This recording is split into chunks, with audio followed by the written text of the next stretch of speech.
నారాయణం నమస్కృత్య నరం చైవ నరోత్తమం దేవీం సరస్వతీం వ్యాసం తతో జయముదీరయేత్. హరి ఓం. పరమేశ్వర స్వరూపమైన సభకి నమస్కారం. నిన్నటి రోజు మీకు ప్రద్యుమ్నోపాఖ్యానమును గురించి వివరణ చేసి ఉన్నాను. ఒకానొకనాడు శ్రీకృష్ణ పరమాత్మ తన అంతఃపురంలో బలరాముడితో కలిసి కూర్చుని ఉండగా సత్రాజిత్తు ఆ ద్వారకా నగరానికి విజయం చేశాడు. ఆయనని చూసి ఆ ద్వారకా నగరంలో ఉండేటటువంటి గోపాలురందరూ కూడా భ్రమపడ్డారు, సూర్యనారాయణుడే నడిచి వస్తున్నాడు అని. ఎందుచేత అంటే ఎందరో మహర్షులు, తపశ్శాలులు, తేజోమూర్తులు, దేవతలు కృష్ణుడి యొక్క దర్శనానికి వస్తూ ఉండడం అక్కడ రివాజు. కాబట్టి సూర్యనారాయణుడే నడిచి వస్తున్నాడు అని వాళ్ళు అనుకున్నారు. అనుకుని పరుగు పరుగున వెళ్ళి కృష్ణ భగవానుడికి చెప్పారు, అయా ఇవాళ సూర్యుడే దిగి వచ్చాడు, భూమి మీద నడిచి వస్తున్నాడు. ఆయన్ని చూడ్డానికి మా రెండు కన్నులతో సరిపోవడం లేదు, అంతటి తేజోమూర్తి అయి ప్రకాశిస్తున్నాడు. ఆతపీ మండలీ మృత్యు పింగళ సర్వతాపన అని మహానుభావుడికి పేరు కదా ఆయనకి. అందుకని ఆ సూర్యనారాయణుడు వస్తున్నాడు అన్నారు. అంటే ఒక చిరునవ్వు నవ్వి కృష్ణ పరమాత్మ అన్నారు, ఆ వస్తున్నవాడు సూర్యనారాయణుడు కాదురా, నిజంగా సూర్యనారాయణుడే కిందకి దిగి వస్తే ఈ భూమండలం ఉంటుందా? సూర్యనారాయణుడంతటి ప్రత్యక్ష దైవం ఎక్కడా ఉండడండి. నిజంగా ఆయన మహాత్ముడు. నిజంగా మీరు అడిగినా అడగకపోయినా మాంసనేత్రముతో చూడడానికి వీలైనటువంటి ఈశ్వర స్వరూపం. నిజంగా భగవంతుని యొక్క తేజస్సు చూడాలి అంటే ఆ సూర్యనారాయణమూర్తి యందు చూడడంలో ఎంత ఆనందం ఉంటుందో. తెల్లవారుగాను నిజంగా సూర్యోదయం అయ్యే సమయంలో వచ్చేటటువంటి ఎర్రటి కాంతులు, ఆ అసౌ యోవ సర్పతి నీలగ్రీవో విలోహిత ఉతైనం గోపా అదృశన్ను దృశన్ను దహార్య అంటుంది రుద్రాధ్యాయం. ఏమీ తెలియనటువంటి అజ్ఞానులైనటువంటి గోపబాలురు నీటి కడవలు పట్టుకుని వెళ్ళేటటువంటి గోపకాంతలో కూడా పరబ్రహ్మమును దర్శిస్తున్నారు అంటుంది. ఆయన అంతటి వాడై ఉదయకాలమునందు లోకమునంతటినీ కూడా చైతన్యమును ప్రోది చేసి మేల్కొల్పేటటువంటి స్వరూపమై కృతఘ్న, ఎవరైతే కృతఘ్నుడై ఉంటాడో కృతఘ్నఘ్నాయ దేవాయ జ్యోతిషాం పతయే నమః అంటారు ఆదిత్య హృదయంలో. ఆ సూర్యోదయం అయ్యేటప్పటికి లేవడం అనేటటువంటిది ప్రధాన బాధ్యతగా చెప్తారు. అందుకని అటువంటి సూర్యనారాయణమూర్తిని దేని చేత గుర్తిస్తాం అంటే భాష, ఆయన యొక్క ప్రకాశము చేత. అంతటి ప్రకాశమును చూసి మీరు పొరపాటు పడ్డారు. సత్రాజిత్ అనేటటువంటి రాజు సూర్యనారాయణమూర్తిని చేసినటువంటి ఆరాధనకి ప్రసన్నుడైనటువంటి పరమాత్మ ఆయనకి శమంతకమణి అనబడేటటువంటి మణిని బహూకరించాడు. ఆ శమంతకమణిని ధరించి సత్రాజిత్తు నడిచి వస్తుంటే సూర్యనారాయణుడే అని భ్రమపడ్డారు. అంటే మీరు ఆ మణి ఎంతటి దివ్య తేజస్సుతో ఉంటుందో ఆలోచించండి. ఆ మణికి ఒక ప్రత్యేకత ఉన్నది. సాధారణంగా మణులు అంటే ఏదో అలంకారప్రాయమై మెడలో వేసుకోవడానికి పనికొస్తాయేమో. కొన్ని మణులు విషం విరగడానికి కూడా పనికొస్తాయి. కొన్ని మణులు చంద్రుని యొక్క కిరణములు పడితే మరింత ప్రకాశిస్తాయి, చంద్రకాంత శిలల వంటివి, అలాగే సూర్యకాంత శిలలు. కానీ ఆశ్చర్యకరమైన విషయం ఏమిటంటే ఈ శమంతకమణికి ఒక విచిత్రమైన లక్షణం ఉంది. ఏమా లక్షణం అంటే ఎక్కడ శమంతకమణి ఉంటుందో అక్కడ దుర్భిక్షము రాదు, అక్కడ రోగములు రావు, అక్కడ ఉన్నటువంటి వాళ్ళకి ఏ విధమైనటువంటి మానసికమైనటువంటి పీడలు పొందకుండా ఉండగలరు దుర్భిక్షాది కారణముల చేత. అందుకని రోగములు రావు. ఇన్ని లక్షణములతో పాటుగా శమంతకమణికి ఒక శక్తి ఉంది. అది ప్రతిరోజు తెల్లవారేటప్పటికీ 8 బారువుల బంగారాన్ని పెడుతుంది. కాబట్టి ఎవరింట్లోనైనా శమంతకమణి 10 రోజులు ఉందనుకోండి, వాళ్ళ ఇంట్లో 80 బారువుల బంగారం వస్తుంది. సూర్యనారాయణమూర్తి అటువంటి మణిని సత్రాజిత్తుకు బహూకరించాడు.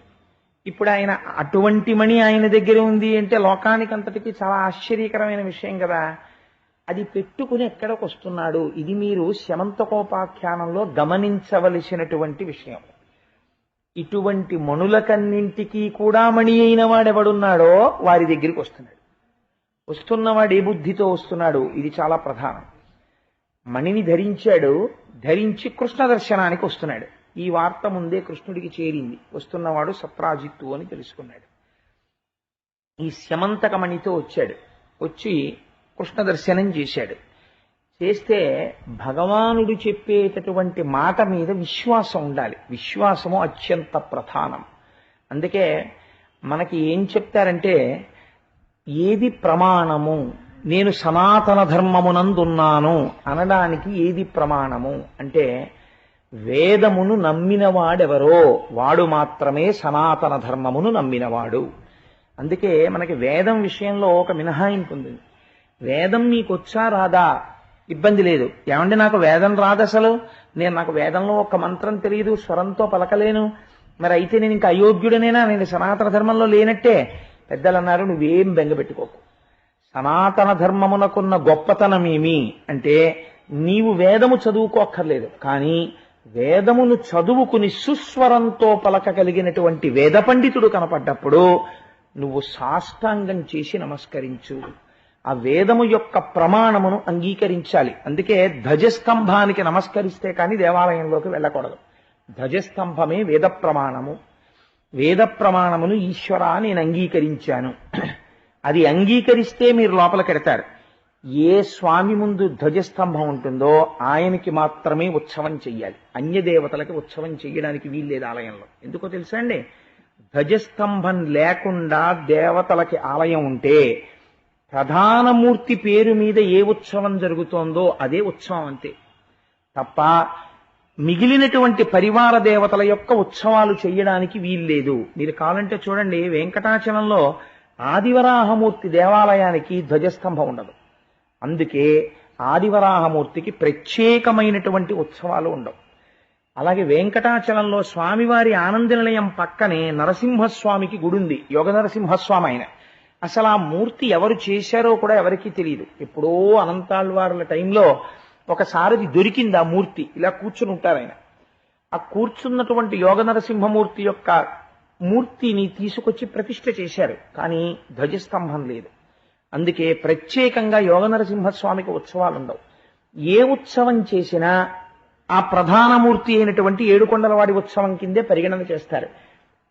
ఇప్పుడు రేపు మనం ఇక్కడ ఒక అభిషేకం చేశాం అనుకోండి, దాన్ని ఏం చెప్తామంటే, ఎంతటి మహాసంకల్పం చెప్పినా చివరికి తీసుకొచ్చి ఈ అయ్యప్ప స్వామి దేవాలయ ప్రాంగణమునందు అయ్యప్ప కన్నా అభిన్నుడైన కృష్ణుడికి అభిషేకం జరుగుతోంది అని మనస్సులో సంకల్పం చేస్తాం.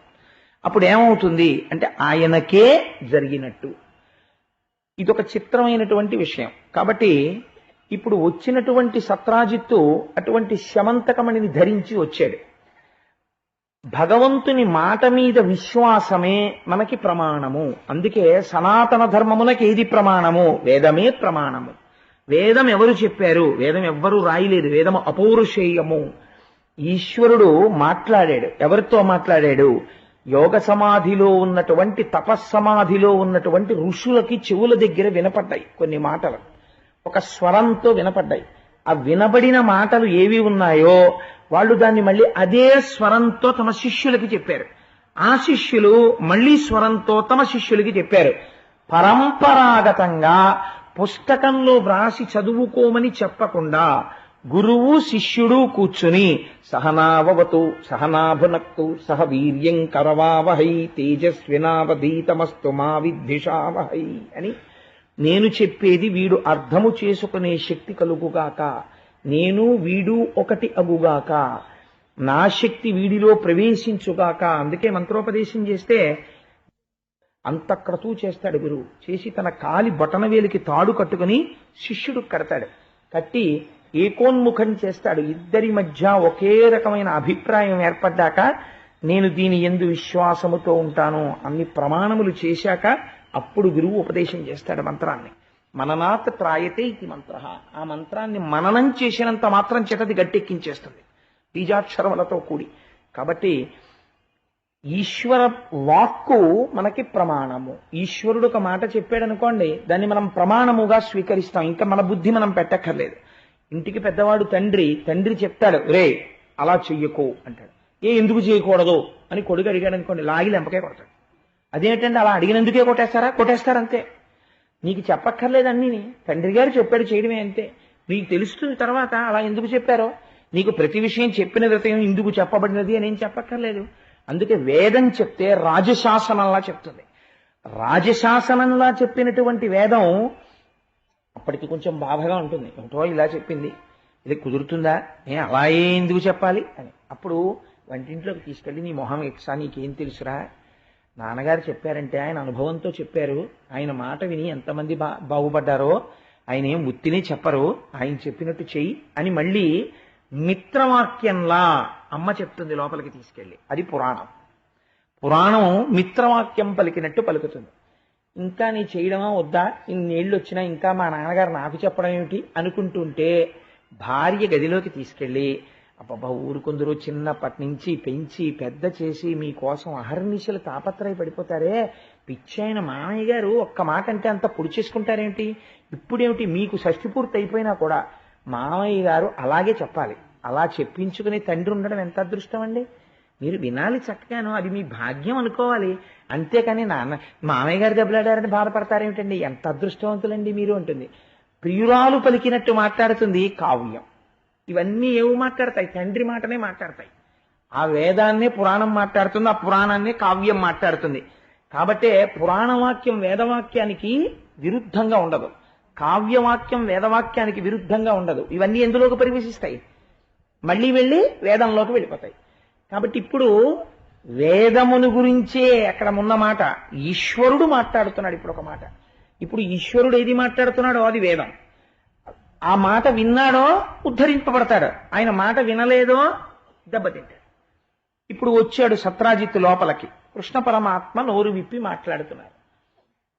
ఆయనకి లేక కాదు, ఆయన చేత కాక కాదు, కేవలం తన మాయాశక్తి చేత ఎక్కడో ఆ మధురలో ఉండేటటువంటి కొన్ని లక్షల మంది ప్రజల్ని సముద్రంలో ద్వారకానగర నిర్మాణం చేసి జరాసంధుడికి దొరకకుండా ఒక్క ఆవు కూడా మరణించకుండా తీసుకొచ్చి ద్వారకానగరానికి చేర్చినటువంటి మహాపురుషుడికి సత్రాజిత్తు దగ్గర మణి అడిగితే తప్ప ఐశ్వర్యం ఉండదండి. ఆయన మాధవుడు, లక్ష్మీపతి, అనగా ఆదిలక్ష్మి అయిన రుక్మిణితోడా. ఆ లక్ష్మీదేవి ఆయన కోసం నడిచి వచ్చింది రుక్మిణిగా. ఆయన లక్ష్మీ భర్త. ఆయనకున్న ఐశ్వర్యంలో సత్రాజిత్తుకున్న ఐశ్వర్యం ఏ పాటి. కానీ ఈశ్వర వాక్యమునందు ఇంత దొరికేటప్పటికీ ఎలా ఉంటుందో చూడండి మనిషి ప్రవర్తన. అందుకే చెబితే మహానుభావుడు ఉపమానం చెప్పాలంటే రామకృష్ణ పరమహంసే చెప్పాలి. నేను తరచు చెప్తుంటాను ఈ విషయాన్ని. ఎవరో వెళ్ళిపోతుంటే జేబుకి కన్నం ఉన్నవాడు ఒకడు వెళ్ళిపోతున్నాడు.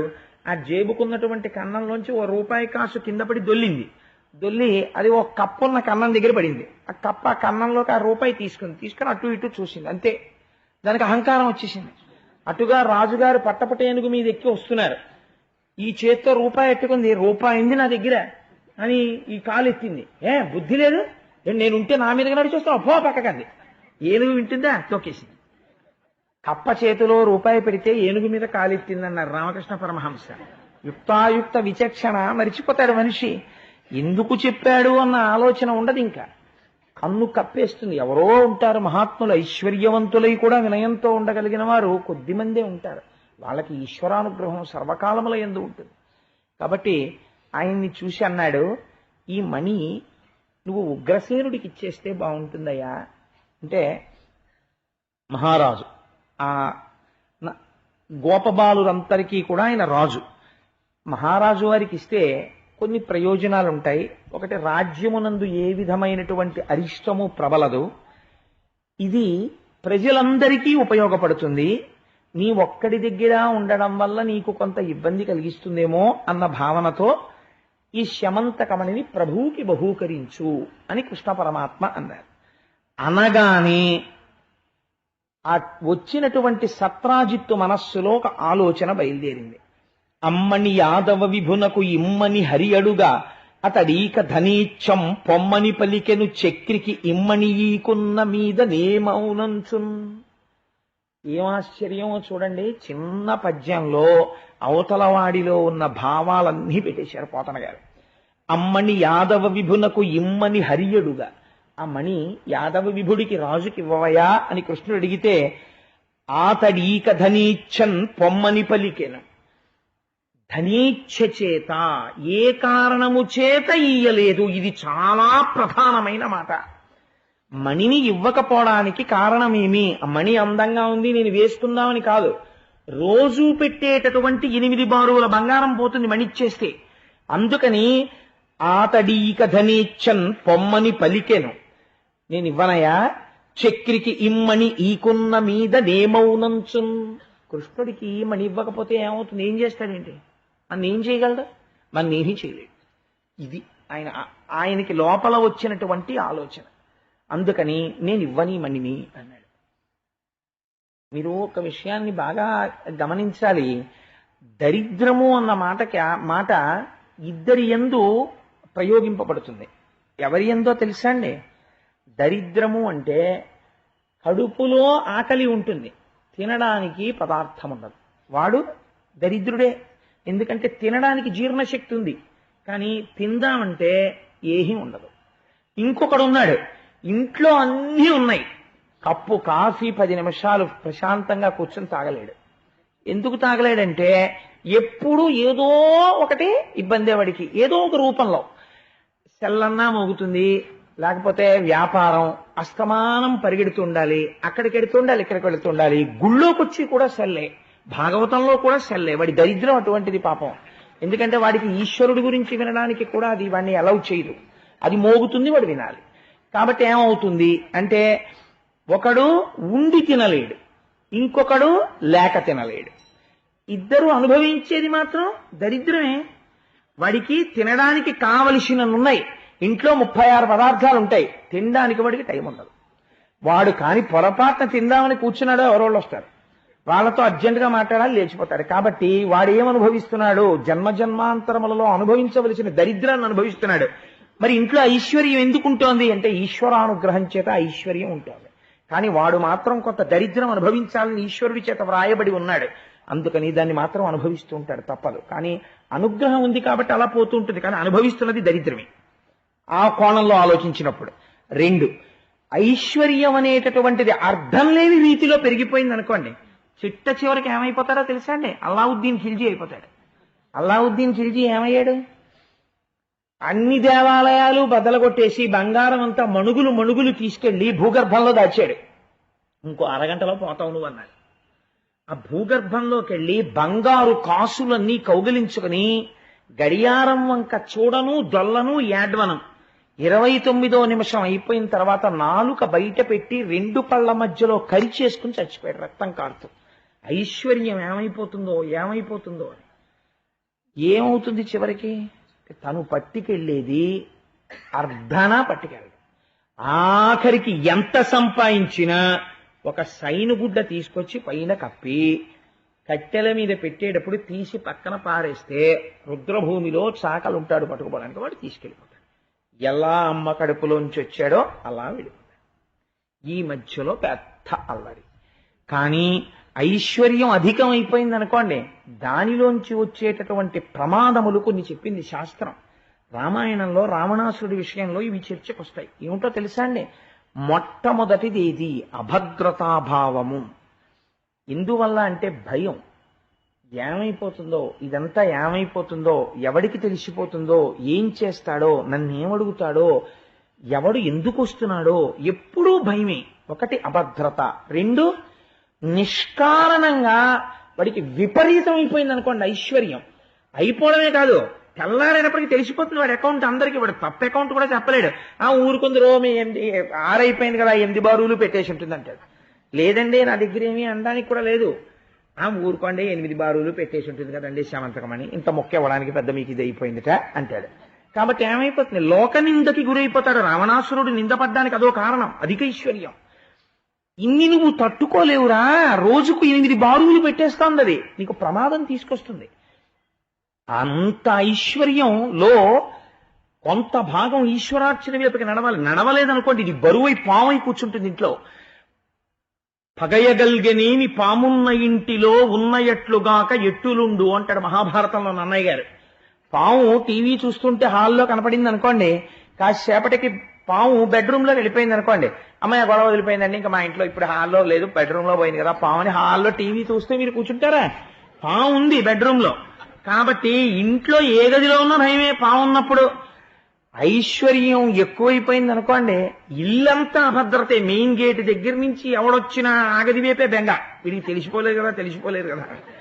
అందుకని ఉదారుడై పరమేశ్వరుడు ఒక మాట అన్నాడు, వద్దురా అంత బరువు నువ్వు మోసుకోలేవు, నీకు కనపడని ఐశ్వర్యం ఒకటి ఇస్తాడు ఇప్పుడు ఈశ్వరుడు. ఏమిటది? ఈశ్వరానుగ్రహం నీ ఎందుకు ప్రసరిస్తుంది. ఈశ్వరానుగ్రహం ప్రసరిస్తే నీకు బ్యాంకులో ఉంటే ఏటీఎం కార్డు కొడితే 15,000 కన్నా ఇవ్వదు, ₹1,00,00,000 ఉన్నా కూడా. ఈశ్వరానుగ్రహం ఉందనుకోండి, ఒక భక్తుడు తాను కోరుకుని ఒక విషయాన్ని బయటికి వస్తే ఈశ్వరానుగ్రహం కలిగిందా ఎక్కడున్నా సరే పొందుతాడు. ఈశ్వరుడు నొసటన అలా పొందుతాడు. వాడికి ఉన్నటువంటి భక్తి అటువంటిది. వెంటపడి ఉంటాడు పరమేశ్వరుడు. వాడికి అలా రాసిస్తాడంటే ఎన్ని కథలు ఉన్నాయండి. నేనేం అబద్ధాలు చెప్పట్లేదు. మీరు నాకు ఆయన పేరు జ్ఞాపకం లేదు కానీ ఒక ఆయన అయితే కటిక దరిద్రుడు. మగపిల్లి వారి దగ్గరికి వెళ్ళి అడిగాడు, అలా మాకేం వద్దులేవా బాబు, నీ పిల్లని చాలన్నారు వాళ్ళు. అలా కాదండి, మీకు అలా అంటే నేను ఒప్పుకొని, మీకు ఏమేం కావాలో లిస్ట్ చెప్పండి నేను రాసుకుంటానన్నాడు. వాళ్ళకి ఒళ్ళు మండి 4 డబల్ కాట్లు, 8 పరుపులు, 5 బీరువాలు, 6 ఫ్రిడ్జ్లు అన్నీ చెప్పారు. అన్నీ రాసేసుకుని ఇవి ఎప్పటికి పంపించమంటారని అడిగాడు. ఈయన పెట్టుకున్నది ఓ గోచి. ఎప్పటికి పంపించమంటారని అడిగాడు. అడిగితే వాళ్ళు చూసి అన్నారు, అసలు వీడి సంగతి ఏమిటో చూద్దామని. పెళ్లికి ఓ రోజు ముందు ఇవన్నీ వచ్చాక మేము ఇంట్లో పెట్టేసుకుని మేము బయలుదేరి వస్తామన్నారు. అలాగే నేను ఇంటికి వచ్చి వాళ్ళ ఆవిడ ఏం వద్దు అంటారు, ఏమిటది? అందుకని నేను వాళ్ళని అడిగి రాయించుకొచ్చాను లిస్ట్, ఇదిగో అని చూపించాడు. పిల్లల్ని నీ మొహం ఎచ్చా, వాళ్ళు వద్దంటే వచ్చేకి ఎందుకురా ఈ లిస్ట్ అంతా నువ్వు ఇస్తావా అని అడిగాను. ఇస్తాను అన్నాడు. ఎక్కడి నుంచి ఇస్తావని అడిగాను. ఎక్కడి నుంచి ఇస్తాయంటే, ఐశ్వర్యాలకి ఆలవాలమైన వాడు కృష్ణుడు నా స్వామి, నాదేం పూచి, ఆయన ఇవ్వడేంటి, ఆయన్ని నమ్ముకున్నవాడిని ఆయనే ఇచ్చుకుంటాడు, ఇది పట్టుకెళ్ళి కృష్ణుడు కాళ్ళ దగ్గర పెడతానన్నాడు. ఓరి నీ మొహం ఎట్సా దీనికి రాయించుకొచ్చావా అందావిడ. పట్టుకెళ్ళి కృష్ణుడి కాళ్ళ దగ్గర పెట్టి రోజు ఇంటికి వస్తుండేవాడు. దగ్గరికి వచ్చేస్తోంది, వాళ్ళు కనిపెడుతున్నారు, వెళ్ళాడా రాజమండ్రి విజయవాడ వెళ్ళాడా, ఏమన్నా తెప్పిస్తున్నాడా, ఏమీ లేదు. ఆ పెళ్లికి వాళ్ళు పంపించాల్సినటువంటి రోజు రానే వచ్చింది. భార్య అడిగింది, ఏమయ్యా ఏది పంపిస్తానన్నావు కదా, కృష్ణుడు పంపిస్తానన్నాడు. నేను ఏం చెప్పాను, పంపిస్తాడని చెప్పానా లేదా? పంపుతాడు, ఇవాళ కదా వెళ్ళాలి, వెళ్తాయి, ఎందుకంత కంగారు పడతావు అని గుళ్ళోకి పోయి హాయిగా పరవశించి స్తోత్రం చేసుకుంటున్నాడు. మగపిల్లి వారింటికి బళ్ళు వెళ్ళిపోయి వాళ్ళు ఏమడిగారో దానికన్నా ఒక్కొక్క వస్తువు ఎక్కువ ఇంట్లో దింపేశారు. వాళ్ళు ముక్కున వేలేసుకున్నారు. యథార్థంగా జరిగింది ఒక మహాభక్తుడి విషయంలో. చూసిందండి, చెప్పండి, మీరు సంపాదించిన ఐశ్వర్యం మిమ్మల్ని కాపాడుతుందా, ఈశ్వరానుగ్రహం మిమ్మల్ని కాపాడుతుందా? కోట్లు మీ పక్క నుండి ఈశ్వరానుగ్రహం ఒక్క పిసరిలా పక్కకి జరిగిందనుకోండి, సముద్రం ముంచెత్తినట్టు ముంచెత్తేస్తుంది అంతేవండి ఉపద్రవం. ఈశ్వరానుగ్రహం ఇంత పిసరిలా కలిసిందనుకోండి, ఎంతటి ప్రమాదమో కూడా వాడిని ఏమీ చేయదు తప్పుకుంటే. ఈశ్వరానుగ్రహం అన్నది అంత ప్రధానం. ఇన్ని పాలు దాని దగ్గర కూర్చుని మంత్రాల మీద మంత్రాలు చదివి, స్తోత్రాల మీద స్తోత్రాలు చదివి, తోడుకో అంటే తోడుకుంటుందా? ఇంత చెంచాతో పెరుగు అందులో వేస్తే చాలు, మీరేమీ చదవక్కర్లా, పడుకుంటే తోడుకుంటుంది. అలా భగవంతుని యొక్క అనుగ్రహము ఒక్క పిసర కలిసిందా, మీ పురుష ప్రయత్నము సిద్ధిస్తుంది. కచ్చిత్ పురుషకారంచ దైవంచ ప్రతిపద్యతే అంటుంది సీతమ్మ. అందుకే సుందరకాండలో పురుష ప్రయత్నం ఒక్కటి సరిపోదు, దానికి దైవానుగ్రహము కూడాలి. రెండు కూడితే ఆనాడు మీరు అనుకున్నటువంటిది సిద్ధిస్తుంది. కాబట్టి ఇప్పుడు కృష్ణ పరమాత్మ అందుకు అడిగారు శమంతకమని ఇచ్చేయమని. ఆయన అన్నాడు, నేను ఇవ్వను అన్నాడు. ఆయన ఏం బెంగపెట్టుకోలేదు. నేను చెప్పాను, వినలేదు, నువ్వే తెలుసుకుంటావు పర్యవసానం. చాలా సంతోషం, మీరు ఎందుకు వచ్చారు? ఏదో మిమ్మల్ని చూద్దామని వచ్చాం, కాబట్టి పెద్ద మణి కూడా వేసుకొస్తే, ఓహో కృష్ణుడు అంతటి వాడు చూసి నాకు మణి ఉంది. ఇప్పుడు ఆయనకి చెప్పుకోవడానికి అవకాశం దొరికింది. ఈ మణి చూసి కృష్ణుడు అంతటి వాడు అడిగాడు నాకు ఇమ్మని. ఎందుకు అడిగాడు మర్చిపోయాడు. కృష్ణుడు అడిగాడన్నది ప్రచారం చేసుకోవడం మొదలుపెట్టాడు. ఇంటికి వెళ్ళిపోయాడు. ఇంటికి వెళ్ళిపోయి ఆ శమంతకమణిని బ్రాహ్మణుల చేత పూజా మందిరంలో ప్రవేశపెట్టి రోజు దానికి పూజ చేస్తున్నాడు. అది పెట్టేయడం మొదలుపెట్టింది. రోజు 8 బారుల బంగారం తెస్తున్నాడు. ఆ బంగారపు ఇటకలన్నీ తీసుకొస్తున్నాడు, దాస్తున్నాడు. గదులు కట్టాడు, గొడౌన్లు కట్టాడు. బంగారపు ఇటకలతో నిండిపోతున్నాయి రోజు రోజుకి. ఒక రోజున ఒక చిత్రమైనటువంటి కోరిక పుట్టింది వాళ్ళ తమ్ముడికి. ఆయన పేరు ప్రసేనుడు. ఆయన అన్నాడు, అన్నయ్య ఈ మణి పెట్టుకుని వేట కెడతానన్నయ్యా అన్నాడు. ఇది ఏమైనా అర్థం ఉందండి అసలు? ఇప్పుడు ఓ గొలుసు వేసుకుని ఓ పెళ్లికి వెళ్తానండి అన్నాడు అనుకోండి, అర్థం ఉంది. ఈత కొట్టడానికి వెడుతూ సింహతలాటాలు అవి వేసుకెడతానన్నయ్యా అన్నాడు అనుకోండి ఎవడన్నా. సింహతలాటానికి ఈత కొట్టడానికి సంబంధం ఏంటండి? సింహతలాటం వేసుకుని ఈత ఎందుకు? దానికి అర్థం లేదు. ఇంకా గండపెండేరం వేసుకుని ఈత కొడతానంటే జలగండం తప్పిస్తుందేమో, మంత్రప్రోక్తంగా వేశారు కాబట్టి గండపెండేరం. అంతేకాని సింహతలాటం ఎందుకు ఈత కొట్టుకునేవాడికి? అలా ఈయన అది వేసుకుని వేటకెళ్ళాడు. అంటే ఇప్పుడు ఏమిటి ప్రారంభం అవుతోందని మీరు గుర్తించాలి. కృష్ణుడి మాట వినకపోవడం వలన ఉపద్రవము ప్రారంభమైనది. దేని నుండి ప్రారంభమైనది? దేని విషయమునందు తిరస్కరణ జరిగినదో దాని నుండే ప్రమాదము ప్రారంభమైనది. కాబట్టి ఎటువంటి వెర్రి కోరిక పుట్టింది? వేటకెడుతూ మెడలో వేసుకుంటాను. అన్నయ్య ఏమన్నాడు? అయ్యో అంతకన్నా తమ్ముడు వేసుకుని వెళ్ళు అన్నాడు. వాడు అది వేసుకుని వేటకు బయలుదేరాడు. బయలుదేరితే అదరెడు వెట్క కంఠమున అమ్మని దాల్చి ప్రసేనుడొక్కన డడవికి ఘోరవన్య మృగయారతి నేగిన వాని చంపి పైబడి మణికొంచు నొక్క హరిపారగ దాని వధించి డాసి ఏర్పడగన జాంబవంతుడు ప్రభాత్త దిగంతము నాస్యమంతమున్. అది మెడలో వేసుకుని ప్రసేనుడు ఎంతో సంతోషంగా వేటకి వెళ్లి వేటాడుతున్నాడు. ఒక సింహం చూసింది ఆ మెడలో ఉన్నటువంటి మణిని. దాని కన్నులకు ఆ మణి ఆకర్షణీయంగా కనపడింది. ఇదేదో చాలా బాగుంది, మెరుస్తోంది, దీన్ని తీసుకోవాలి అనుకుంది. ఆ తీసుకోవాలి అనుకున్నటువంటి వస్తువు ఉపయోగపడుతుందా ఉపయోగపడదా జంతువుకు అనవసరం. దాని దృష్టి పడింది అనుకోండి, అది తీసుకుపోతుంది అంతే. దాని దృష్టిలో అదొక మాంసఖండంలా కనపడచ్చు. మీరు చూడండి, సాధారణంగా మనందరికీ ఇబ్బంది ఎక్కడొస్తుందంటే, దేవస్థానాలన్నింటి దగ్గర ఈశ్వరుడు ఎక్కడుంటాడో కోతులు అక్కడ ఉంటాయి. అవి ఎప్పుడు జన్మజన్మాంతర సంబంధం వాటికి. ఈశ్వరుడు ఎక్కడుంటే అక్కడ కూర్చుంటాయి. మీరు సాధారణంగా గుళ్ళోకి వచ్చేవాళ్ళు అరటిపళ్ళు కొబ్బరికాయలు పట్టుకుని వస్తుంటారు. అందుకని అవి వీడి దృష్టిని ఏమర్చడానికి చెట్లు ఎక్కి కూర్చుంటాయి. వీడు ఓ హ్యాండ్ బ్యాగ్ ఏదో వేసుకుని వెళ్ళిపోతూ ఇలా చేత్తో పట్టుకుని ఇలా వెళ్ళిపోతున్నారు అనుకోండి, దానికి అనుమానం జిప్పేశాడు కానీ లోపల అవే ఉంటాయి, గుళ్ళోకి వస్తున్నాడు కదా అని. దానికి ఏం తెలుసు, వాడు సెల్ ఫోన్ కూడా పెడతాడు గుళ్ళోకని. అందుకని అది ఏం చేస్తుందంటే చెట్టు మించి దూకి ముందు ఈ బ్యాగ్ అట్టుకుపోతుంది. బ్యాగ్ అట్టుకుపోయి ఈ జిప్పు తీస్తుంది, చాలా అందంగా తీస్తుంది, తీసి సెల్ ఫోన్ తీసుకుంటుంది. ఇప్పుడు ఈ సెల్ ఫోన్ కోతికి అవసరమా అంటే నీ వెర్రికి పరాకాష్ట. గుళ్ళో పెడుతూ పట్టుకెళ్ళావు కదా సెల్ ఫోను, ఇప్పుడు కోతి చేతికి వెళ్ళింది. కోతి చేతి సెల్ ఫోను ఎవడి అజ్ఞానమునకు ప్రతిబింబము. గుళ్ళోకి సెల్ ఫోన్ పట్టుకెళ్ళిన వాడి అజ్ఞానమునకు ప్రతిబింబము. కాబట్టి ఇప్పుడు అది కోతి అట్టుకుంటుంది. ఎవడి గుండె ఆగిపోతుంటుంది? పట్టుకెళ్ళిన వాడి గుండె ఆగిపోతుంది. దాని సొమ్మేం పోయింది, ఇలా నొక్కుతుంది అలా నొక్కుతుంది. దానిలో కూడా ఏమైనా 4 బఠానీలు ఉన్నాయేమో దానికి అనుమానం. కొమ్మకేసి కొట్టి 2 ముక్కలు విడదీసి వైర్లన్నీ లాగి గోరిని దూర్తతనం కాలిపోను గుళ్ళోకి ఇదిరా పట్టుకొచ్చాడు, మొహం మీద బారేసో కమ్మెక్కి పోదు. అప్పటికైనా బుద్ధి తెచ్చుకుని గుళ్ళకి మానేస్తే పర్వాలేదు, అప్పటికీ తెచ్చుకుంటే వాడి దరిద్రం. కాబట్టి ఏమైంది అంటే ఏ ప్రాణికి అవతల వారి యందు అది ఉన్నది అనుకుంటాడు. కాబట్టి అది దూకి పట్టుకెళ్ళినట్టే సింహము కూడా అటువంటి భ్రాంతి పొందింది. ఎక్కడి నుంచి వచ్చింది ఇదంతా? ఎక్కడ ఎలా ఉండాలో అలా ఉండకపోవడంలోంచి వస్తుంది. కాబట్టి ఇప్పుడు ఏమైంది? వేటకి మణి వేసుకెడదామన్న ఆలోచన ఎందుకు వచ్చింది? కృష్ణుడి మాట వినకపోవడంలోంచి వస్తోంది. ఇది ఎక్కడికి వెళ్ళింది? మణి వేసుకుని వేటకెళ్ళాడు. ఈ మణిని ఎవరు చూశారు? సింహం చూసింది. సింహం ఏం చేసింది? అమాంతం వచ్చి ప్రసేనుడి మీద దూకింది. ఆయన ఎందుకు చచ్చిపోయాడు మీరు బాగా గమనించాలి. వెళ్ళినవాడు దేనికి వెళ్ళాడు? వేటకెళ్ళాడు, ప్రాణిని చంపడానికే వెళ్ళాడు. చంపలేకపోయాడు. ఎందుకు చంపలేకపోయాడు అంటే అవతలవాడి మెడలో ఉన్నటువంటి మణిని గ్రసించడం మీద యువతల ఉన్న ప్రాణి యందు క్రౌర్యం అంతా పెరిగిపోయింది. చంపైనా లాగేయాలని మీదపడి చంపేసి ఆ మణిని తీసుకుని నోట కరుచుకుని వెళ్ళిపోతోంది సింహం. వెళ్ళిపోతుంటే అట్నుంచి జాంబవంతుడు వస్తున్నాడు. ఆయన ఇప్పటివాడు కాడు, త్రేతాయుగం నాటి ఆయన రామచంద్రమూర్తిని సేవించాడు. జాంబవంతుడు అంటే రామాయణంలో అలాంటి క్యారెక్టర్ ఇంకోటి ఉండదు, అంతటి మహానుభావుడు. ఆయన ఎటువంటి వాడో తెలుసా అండి? వామనమూర్తి బ్రహ్మాండములు నిండిపోయి పెరిగిపోతుంటే అటువంటి వామనమూర్తికి ఇంత మంచి అవకాశం ఎక్కడొస్తుందని 21 మార్లు ప్రదక్షిణం చేశాడు. అంటే ఎంత గొప్పవాడో చూడండి. నిజంగా అంతటి శక్తి సంపన్నుడు. సుందరకాండ దగ్గరికి వచ్చేటప్పటికి ఆయన అన్నాడు, అప్పుడు త్రివిక్రమావతారానికి 21 మార్లు ప్రదక్షిణం చేశాను ఆయ్ హనుమా, ఇప్పుడు మోకాళ్ళ నొప్పులు వెళ్ళలేను, 100 యోజనాలు దాటి నువ్వు వెళ్ళగలవాయ్ అన్నాడు. అంతటి వాడు జాంబవంతుడు. ఆ జాంబవంతుడికో వెర్రి కోరిక పుట్టింది.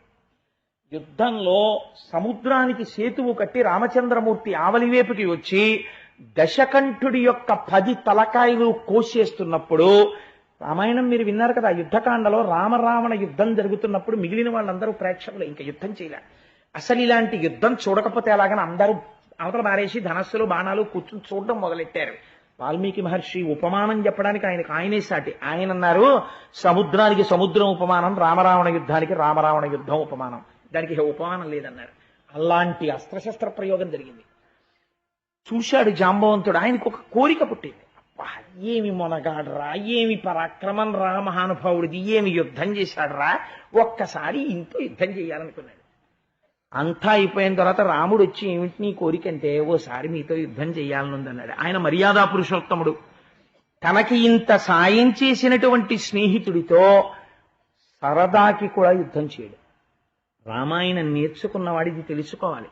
నా సుహృత్, నా స్నేహితుడు అని ఒకసారి అన్నాడు అనుకోండి, జీవితంలో అవతల వాడు దారి తప్పితే దారి దిద్దాలి తప్ప అవతల వాడిని ఎట్టి పరిస్థితులలోనూ కూడా పొరపాటు సరదాకి కూడా ఇక దెబ్బలాడకూడదు. ఒకసారి స్నేహితుడు నువ్వు అంగీకరిస్తే విడిచిపెట్టంతే కొంతకాలం. నీతో దూరంగా ఉండడం వల్ల ఆయన మార్గం మళ్ళీ తెలుసుకుని నిన్ను చేరుతాడు తప్ప సరదాకి కూడా ఆయనతో దెబ్బలాడను ఇవాళ అని అనరాదు. నువ్వు అంత నిగ్రహంతో ఉండాలి. మర్యాదా పురుషోత్తముడైన రాముడు నేర్పాడు. కాబట్టి జాంబవంతుడు అన్నాడు, నువ్వు అడిగినా ఈ జన్మలో నీకు ఆ కోరిక తీరదు. నేను ఈ అవతారంలో ఉండగా నీకు ఆ కోరిక తీరదు. వచ్చే అవతారంలో నేను శ్రీకృష్ణుడిగా వస్తాను, అప్పుడు నీకు ఇటువంటి కోరిక తీరుతుంది అన్నాడు. ఆ రాముడు కృష్ణుడు అన్నవి రెండు పదార్థముల అంటే నాకు ఇక్కడ ఒక విషయం చెప్పాలనిపిస్తుంది. మనకి కృష్ణకర్ణామృతం అని చెప్పి లీలాశుకుల వారు రచన చేశారు. ఆయన ఒక ఎంత చమత్కారమైనటువంటి శ్లోకాన్ని రచించారంటే ఆయన అన్నారు, విహాయకో దండ శరౌ ముహూర్తం గృహానపాణౌ మణిచారు వేణుం మయూరబర్హంచ నిజోత్తమంగే సీతాపతే త్వాం ప్రణమామి పశ్చాత్ అన్నారు. ఏ మహానుభావుడైతే చేతిలో కోదండం పట్టుకుని వెనకాతల అక్షయబాణ తూణీరాలు కట్టుకుని ఆ తర్వాత నెమలి పింఛం పెట్టుకుని చేతిలో వేణువు పట్టుకుని ఎన్నో యుద్ధాలు చేశాడు కృష్ణ పరమాత్మ. అప్పుడప్పుడు వేణువు పట్టుకుంటూ పట్టు పీతాంబరం కట్టుకుని ఉంటాడో అలాంటి కృష్ణ భగవానుణ్ణి నేను సీతాపతి అయిన రాముడిగా నమస్కరిస్తున్నాను. అదేమిటయా, కృష్ణుడిగానే నమస్కరించచ్చు కదా. ఏ సీతాపతే త్వాం ప్రణమామి పశ్చాత్, వర్ణన కృష్ణుడిది, నమస్కారం సీతాపతి అయిన రాముడికి. అదేమిటయా, అదేం నమస్కారం అయ్యా నువ్వు అంటే ఆయన అన్నారు, నవస్తు భేద ప్రతిపత్తిరస్తి మే తథాపి భక్తి తరుణీందు శేఖరే. వస్తువు యొక్క స్వభావము రీత్యా రెండు లేవు, ఉన్నదొక్కటే. కానీ ఇవాళ నా మనస్సు మాత్రం రాముడిగా నమస్కరించాలనిపించింది. ఎంత గొప్ప ప్రతిపాదనండి. నేను శివుడిగా పరబ్రహ్మాన్ని ఆరాధించడాన్ని నా ఇంట్లో ఇతపూర్వము జన్మించినటువంటి పెద్దలు అనుసరించినటువంటి మార్గము నందున్నవాడను అని అనుకోండి. ఉదాహరణకి చెప్తున్నాను. కాబట్టి నా ఇంటి సింహాసనమునందు పార్వతీ పరమేశ్వరుడు ఆరాధన స్వీకరిస్తారు ప్రతిరోజు. ఒక ఉదాహరణకు అనుకోండి, మీరు నాకు ఒక శనివారం నాడు వెంకటేశ్వరుడి సుప్రభాతం చేసి వెంకటేశ్వర సుప్రభాతానంతరము విష్ణు సహస్రనామ స్తోత్రంతో స్వామిని అర్చన చెయ్యాలి అని నాకు అనిపించింది.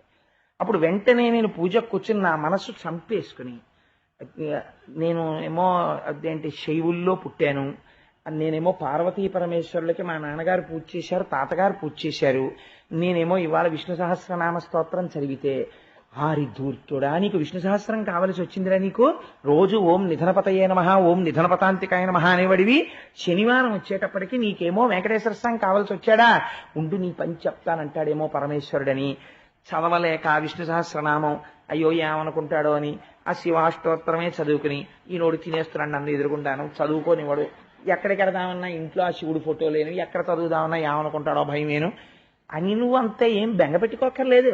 నువ్వు సంధ్యావందనం చేసేటప్పుడు మాతృదేవోభవ పితృదేవోభవ ఆచార్య దేవోభవ అని అన్నీ అయిపోయిన తర్వాత ఆఖరణ చిట్ట చివర ఒక మంత్రం చెప్పేస్తారు. అదేంటే ఆ వచ్చినటువంటి గాయత్రిని పంపించేసి, అమ్మా నువ్వు బయలుదేరుతున్నావమ్మా నా నమస్కారములను స్వీకరించి అని ఎవరు కులదేవతయో వారికి నమస్కరిస్తారు. సింహాసనంలో ఉన్న వారికి నమస్కరించి ఒక మాట చెప్తాం, ఈశ్వర ఇవాళ మిమ్మల్ని నేను లక్ష్మీనారాయణులుగా అర్చన చేస్తున్నాను. మీరెవరు పార్వతీ పరమేశ్వరులు? నాకు పార్వతీ పరమేశ్వరులు ఇవాళ లక్ష్మీనారాయణులుగా నా పూజ స్వీకరిస్తున్నారు. ఏమి తేడా వచ్చిందండి? ప్రమాదం ఏం లేదు. మీరు ఇలా అనగానే తెల్లగా ఉన్నటువంటి శంకరుడు నల్ల మబ్బులా వెంకటేశ్వరుడిలా కనపడతాడు. కొంచెం నలుపుగా ఉండేటటువంటి పార్వతీదేవి ఎర్రగా లక్ష్మీదేవిలా కటాక్షిస్తుంది. వాళ్లే ఇలా కనపడుతున్నారు. అబ్బో అసలు టక్కన అలా కనపడతారు. ఏం ఆశ్చర్యం! ఇలా అలా రెండు ఒక్క దాంట్లో కనపడుతున్నాయి. ఏం అదృష్టం అనుకుని మీరు చదువుతుంటే శభాష్ ఇలా చూడగలిగాం అని ఈశ్వరుడు సంతోషించిన నాడు నిజంగా మీకు దేవతారాధన అలవాటు అయినట్టు. మీరు అన్నీ అందులో చూడగలగాలి. అంతేకాని ఆయన వేరండి, ఈయన వేరండి, ఆయన గురించి చెప్తే ఈయన దెబ్బలాడతాడండి, ఆయన గురించి చెప్పకండి నాలుకలు కోసేస్తాం అన్నది ఈశ్వరతత్వం ఎందుకు అవుతుందండి? నీకున్న భేదభావాలు ఈశ్వరుడు కూడా పెట్టడం అవుతుంది. కాబట్టి అందుకే మాయ చేత ఆ ఎరుక లేనివారు బహువిధంబుల నిన్ను పేరుకొండ్రు, ఎరుక కలిగిన వారు ఏకచిత్తంబున వివిధ మూర్తులు నీవేయండ్రు అన్నారు పోతన గారు. అజ్ఞానం మాయ పట్టుకున్నంతసేపు వాడికి ఈశ్వరుడు ఏదో ఒక్కదాంట్లోనే కనపడతాడు, మిగిలిన ఈశ్వరుడు కాడు.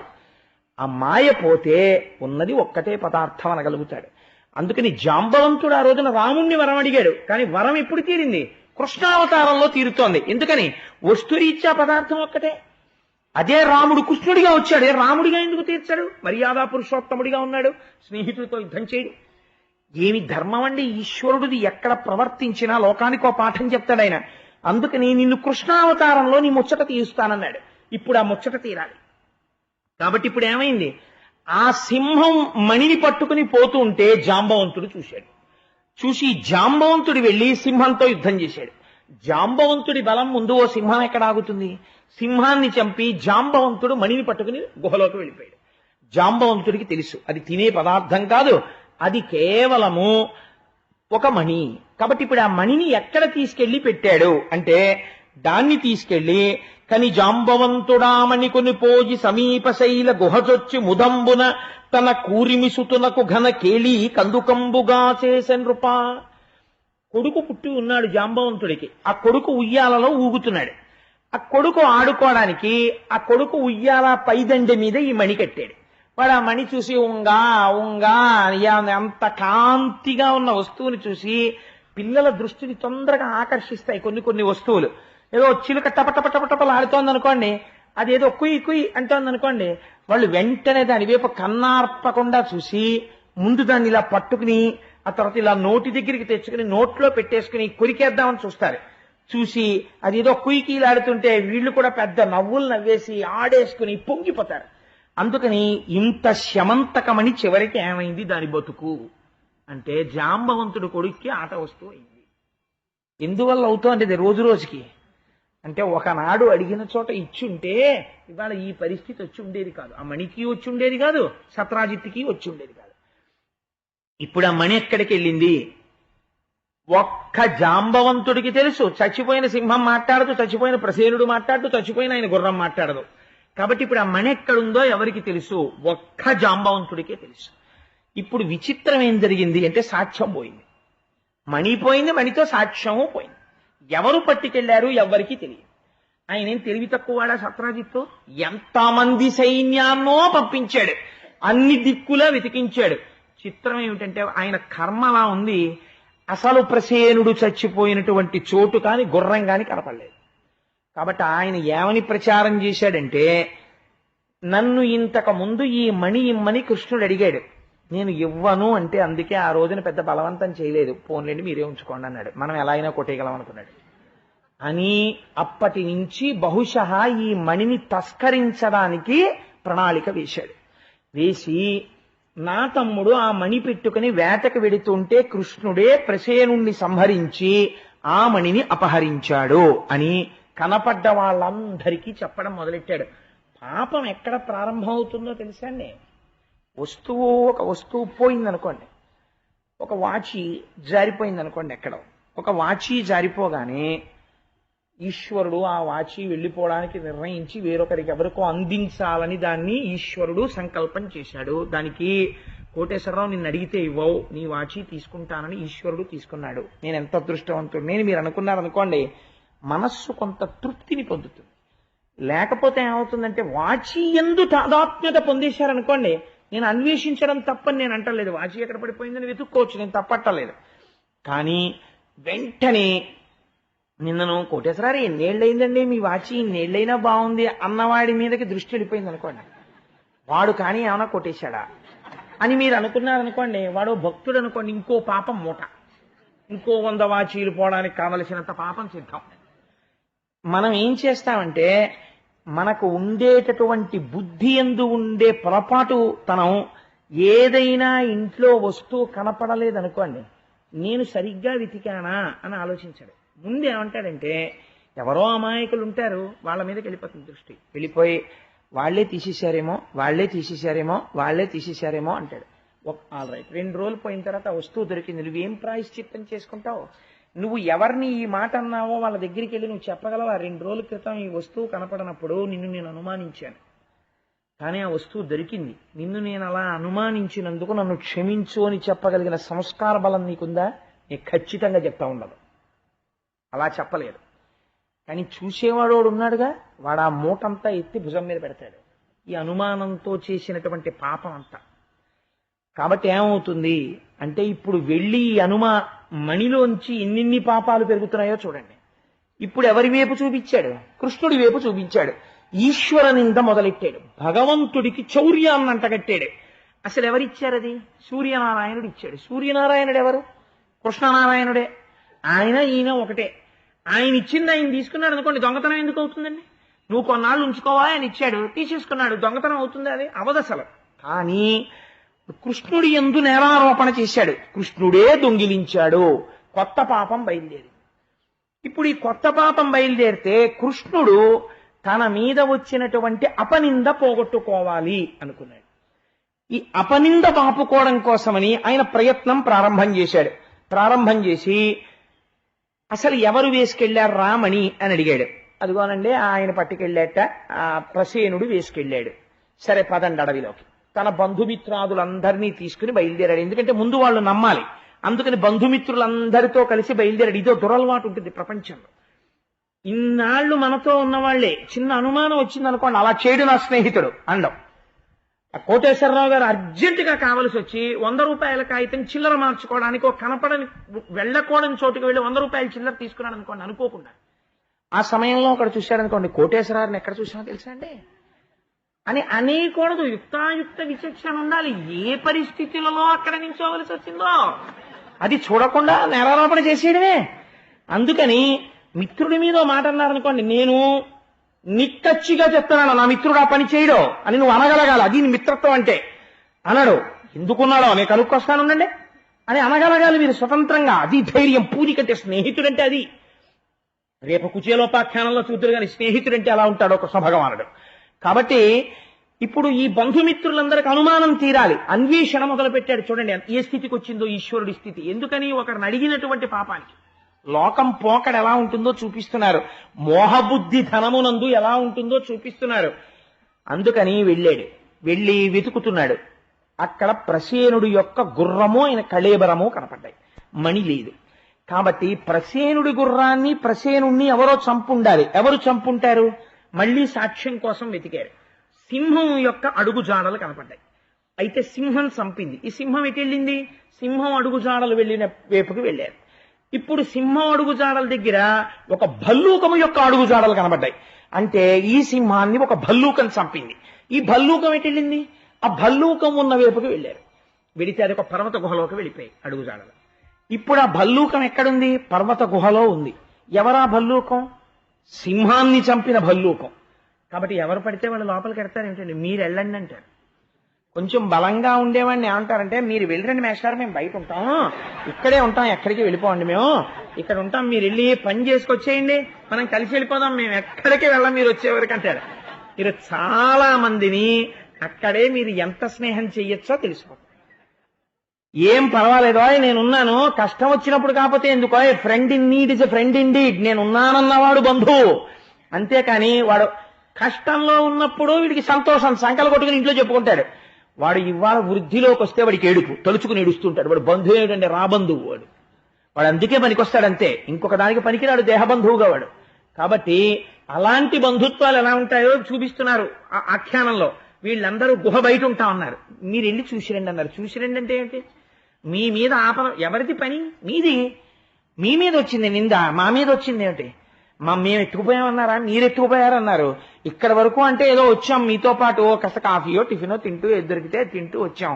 ఇంకా ఈ భల్లూకం ఇందులోకి వెళ్ళిందని తెలిసింది. గుహ ఇది, గబుక్కుని కొట్టేస్తే అది ఏమోలో కూర్చుని చీకట్లోను.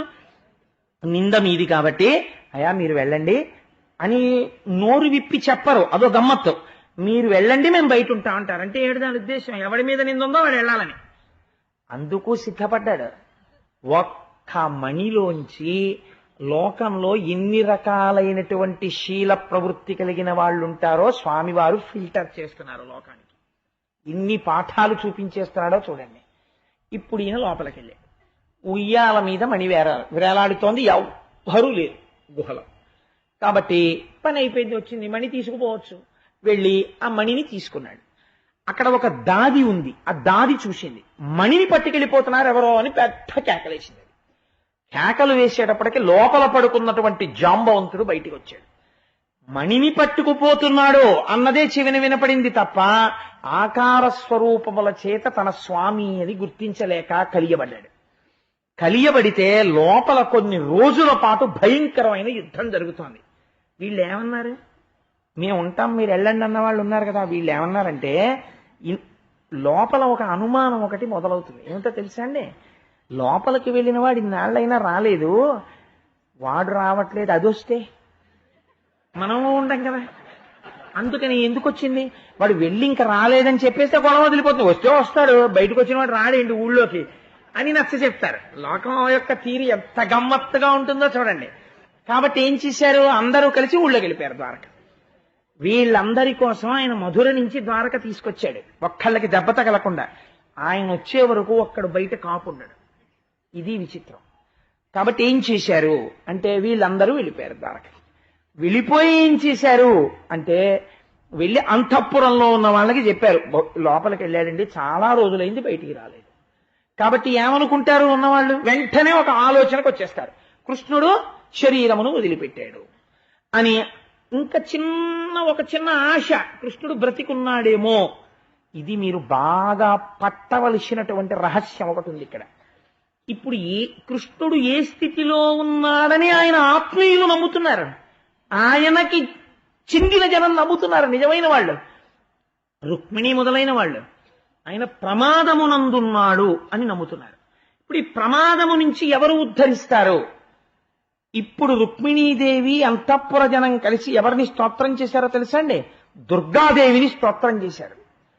ప్రమాదం జాతకంలో ముంచుకొస్తుంటే ఉద్ధరించగలిగిన శక్తి ఈ లోకమునందు ఎవరికి ఉన్నది? దుర్గకే ఉన్నది. అందుకే కృష్ణావతార ఘట్టమంతా కృష్ణుడు దుర్గా పక్కపక్కన వెళ్ళిపోతుంటారు. మీకు ఎన్నో సందర్భాల్లో నేను చూపించా కృష్ణ జననం దగ్గర నుంచి. ఇప్పుడు దుర్గా స్తోత్రం చేస్తున్నారు. అందుకే రేపటి రోజున గోవింద స్వామిని ఇక్కడ అభిషేకం చేసినప్పుడు దుర్గా సూక్తంతో కూడా అభిషేకం చేస్తారు ఆయనకి. ఆయన మించి దుర్గా సూక్తం జరుగుతుండగా మీరు పోసిన పాల వలన శక్తి కాదు, సుస్వరంతో సుబ్రహ్మణ్య శర్మ గారు ఇతర పండితులు కూర్చుని విద్వాంసులు చదువుతారు ఆ సూక్తాలు. ఆ రోజున అమలాపురం నుంచి ఘనాపాటీలు వస్తున్నారు. పరమాత్మకి వేదం అంటే ఇష్టం.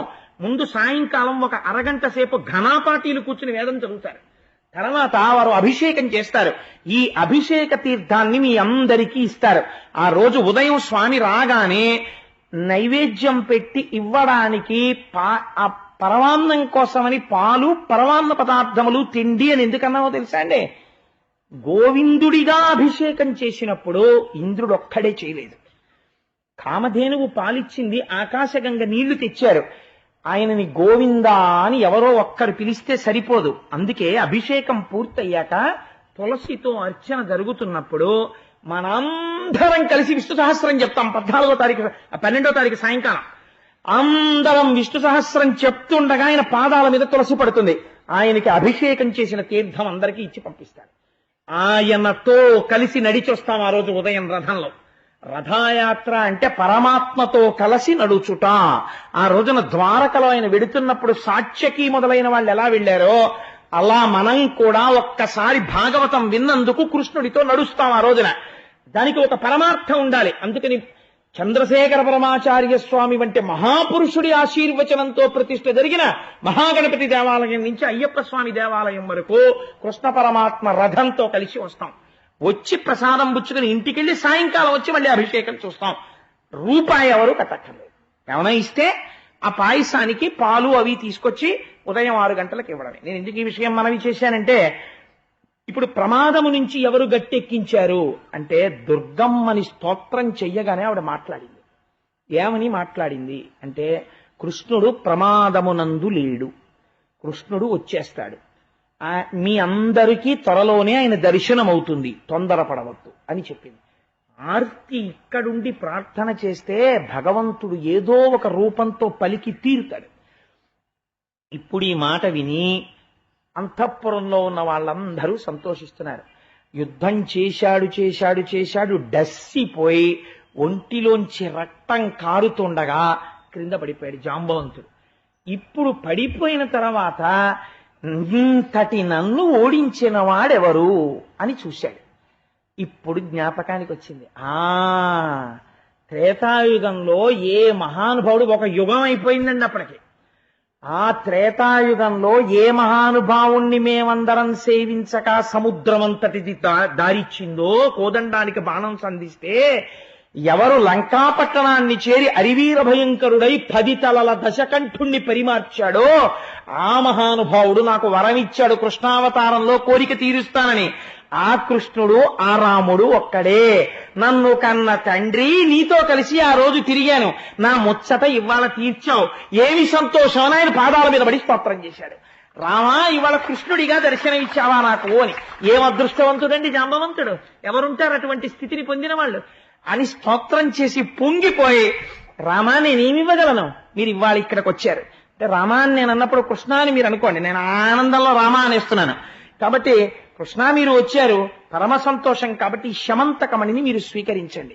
ఈ మణితో పాటు నాకు ఒక కుమార్తె ఉన్నది జాంబవతి అని, ఆ కుమార్తెని కూడా మీరు స్వీకరించి పాణిగ్రహణం చెయ్యండి, కృష్ణ పరమాత్మకి మామగారినయ్యాను అని సంతోషిస్తానని జాంబవతినిచ్చి వివాహం చేసి శమంతకమణినిచ్చి పంపించారు.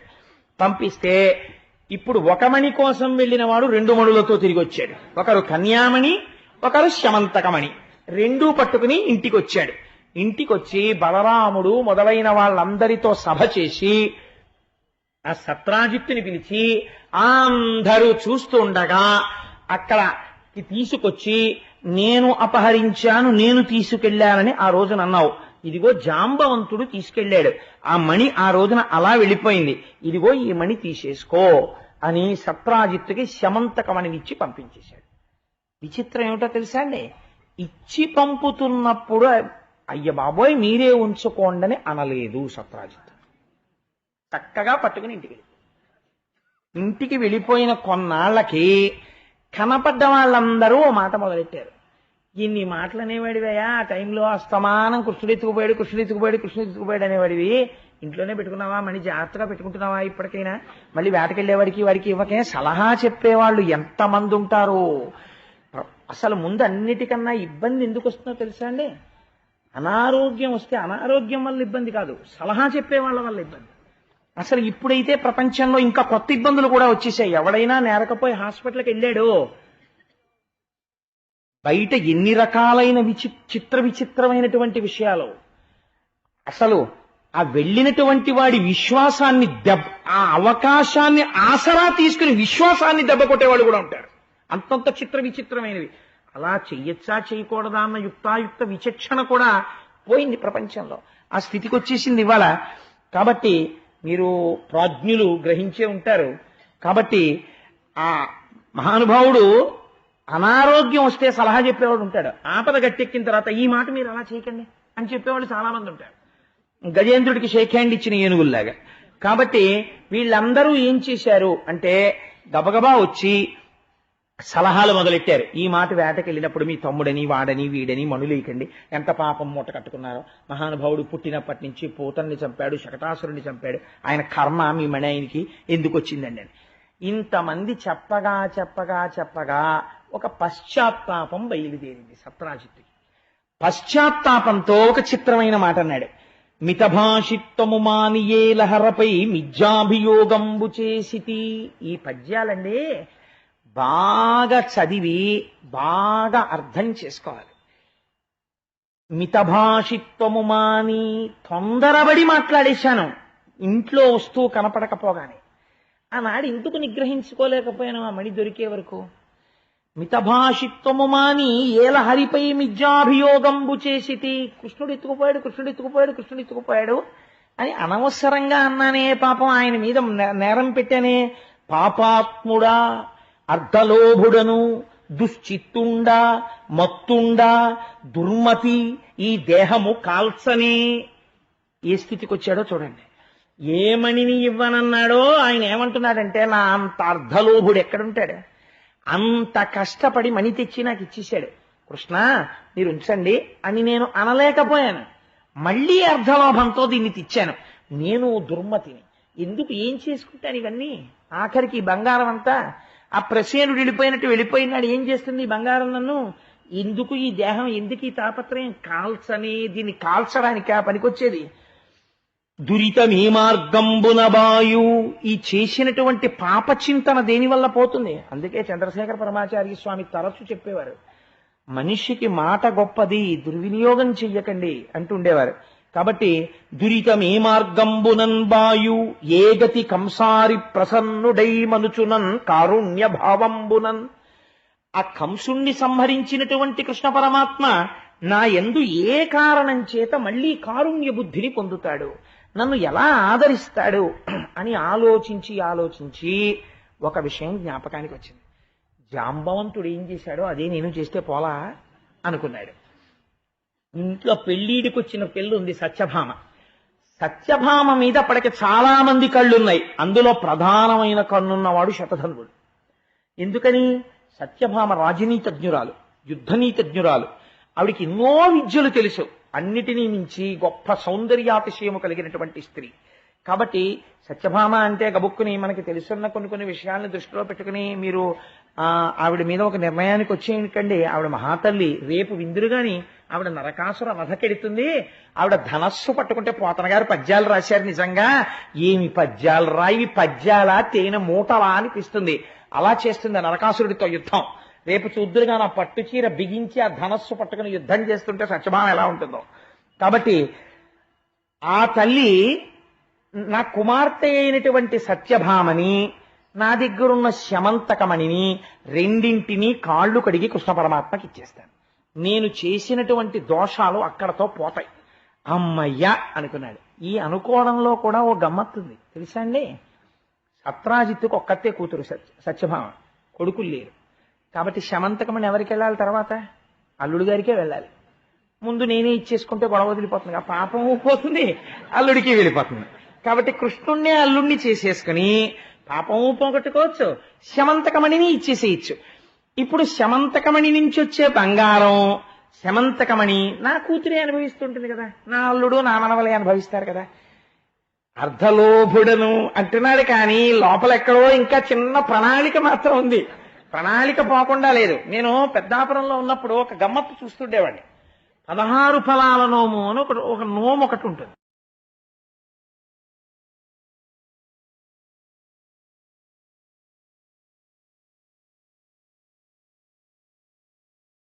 ఎక్కడో ఒక మహానుభావుడు నిజంగా 16 ఫలాల నోము చేయిద్దామని చెప్పి భార్యకి అదేదో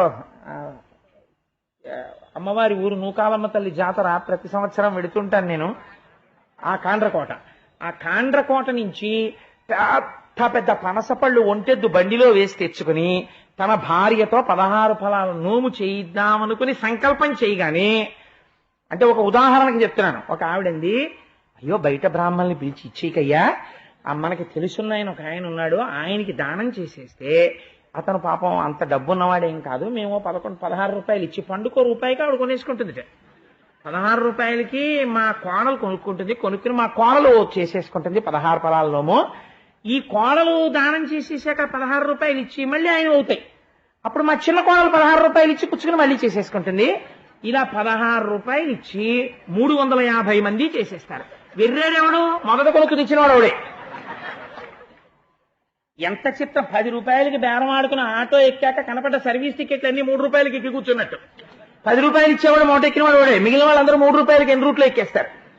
అలా ఇది అయ్యో మనం ఒక నోము చేస్తున్నాం, ఇలా చెయ్యొచ్చా, దీనికి ఫలితం ఉంటుందా, వాడెవడో తెచ్చి దానం చేయడం ఏమిటి, మనమేమో 16 రూపాయలు ఇచ్చి కొనేసుకుని మళ్ళీ దానం ఎందుకు ఈ మోసం, ఎందుకు ఈ టక్కరతనం, ఎందుకు ఈ వక్ర తెలివితేటలు, ఈశ్వరుడు ఇచ్చినప్పుడు చేద్దాం మనం దానం అని అనలేడు. ఎంత ప్రణాళికలో దిక్కుమాలిన నోముల దగ్గర కూడా చాలా ఆశ్చర్యంగా ఉంటుంది. గోదానం అంటాడు, దశదానాలు చేస్తున్నాను అంటే దశదానాలు చేస్తున్నాను అంటే, పోనీ దశదానాల్లో గోవు ఎదురా గోవు అన్నారు అనుకోండి, గోవు ఏంటంటే 11 రూపాయలు, 11 రూపాయలకు ఆవు తోకలో వెంట్రుక పట్టడం రాదు, కానీ వీడు 11 రూపాయలతో ఆవును దానం చేస్తాట. వీడికి 1 కోటి రూపాయలు ఇచ్చిన నాన్నగారు ఆ ఆవుతో కట్టుకుని వైతరిని దాటేట. ఎవరు నమ్మమన్నాడు ఈ కొడుకుని, ఉన్నప్పుడు చేసుకోక గోదానం హాయిగాను, చేసుకోకపోతే ఇదిగో ఇలాగే ఉంటాయి ఈ వెర్రి తెలివితేటలు. అక్కడి నుంచి బయలుదేరాయి. సత్రాజిత్తు దగ్గర కూడా ఈ ప్రణాళిక ఎక్కడో ఉంది. ఈ మాట కృష్ణుడు బయటెట్టాడు ఒక స్థితిలో. కాబట్టి ఏమైంది అంటే, తాను చేసుకున్నది ఏదో తనకి దక్కుతుంది, ఆ తర్వాత ఎవడో చేస్తాడనుకున్నది వాడు చేశాడో చేయలేదో ఎవడికి తెలుసు. కాబట్టి అందుకని మణిని పిల్లని కూడా ఇచ్చేస్తాను అన్నాడు. అని ఆయన దగ్గరికి వెళ్ళి కృష్ణ పరమాత్మకి ఒక మాట చెప్పాడు. మణిని కూతునిచ్చి మాధవు పదముల పట్టుకొంటి నేని బ్రతుకు కలదు, సంతసించునతుడు సదపాయమగునిది సత్యమితర వృత్తి చక్కబడదు. ఆయన కాళ్ళు పట్టుకుని కన్యాదానం స్వీకరించవయ్యా, మణిదానం స్వీకరించవయ్యా అని నేను గట్టిగా కాళ్ళు అట్టుకుంటే తప్పకుండా ఒప్పుకుంటాడు. కన్యాదానం చేస్తూ ఈ మణి కూడా ఇచ్చేస్తాను. అల్లుడు కదా ఇచ్చేసుకుంటాడు. ఒక్కొక్కళ్ళకి ఒక్కొక్క వెర్రి ఉంటుంది. మేమేమిచ్చినా పుచ్చుకుంటాడు అల్లుడు అనుకుంటాడు. అల్లుడికి చాలా సంస్కృతి సంప్రదాయం ఉన్నవాడు, అలా పుచ్చుకునే వెర్రేడేం గాడు వాడని తెలియదు వాళ్ళకి. తెలియక దేనికోసం అర్రులు చచ్చేవాడు అల్లుడు అనుకుంటుంటారు. కాబట్టి ఆ వచ్చినటువంటి వాడికి శమంతకమణిని కూడా ఇస్తే పుచ్చేసుకుంటాడు అనుకున్నాడు ఆయన. ఆయన పరమాత్మ, ఆయనకి అలా ఈయన బుద్ధి ఆయన కనిపెట్టగలడని తెలుసుకోలేకపోతున్నాడు సత్రాజిత్ ఇంకా. కాబట్టి ఏం చేశాడు, మనపూర్వకంగా ఇచ్చినదైతే ఎందుకు పుచ్చుకోడండి, సత్యభావని పుచ్చుకున్నవాడు శమంతకమణిని పుచ్చుకోడు. ఆయన అన్నాడు, తీరా కన్యాదానం చేసేటప్పుడు కాళ్ళు కడిగించుకుని పిల్లమెళ్ళలో తాళి కట్టేశాక పెద్ద పెట్టోటి తీసి పట్టుకొచ్చి అల్లుడు గారు పుచ్చుకోండి అన్నాడు.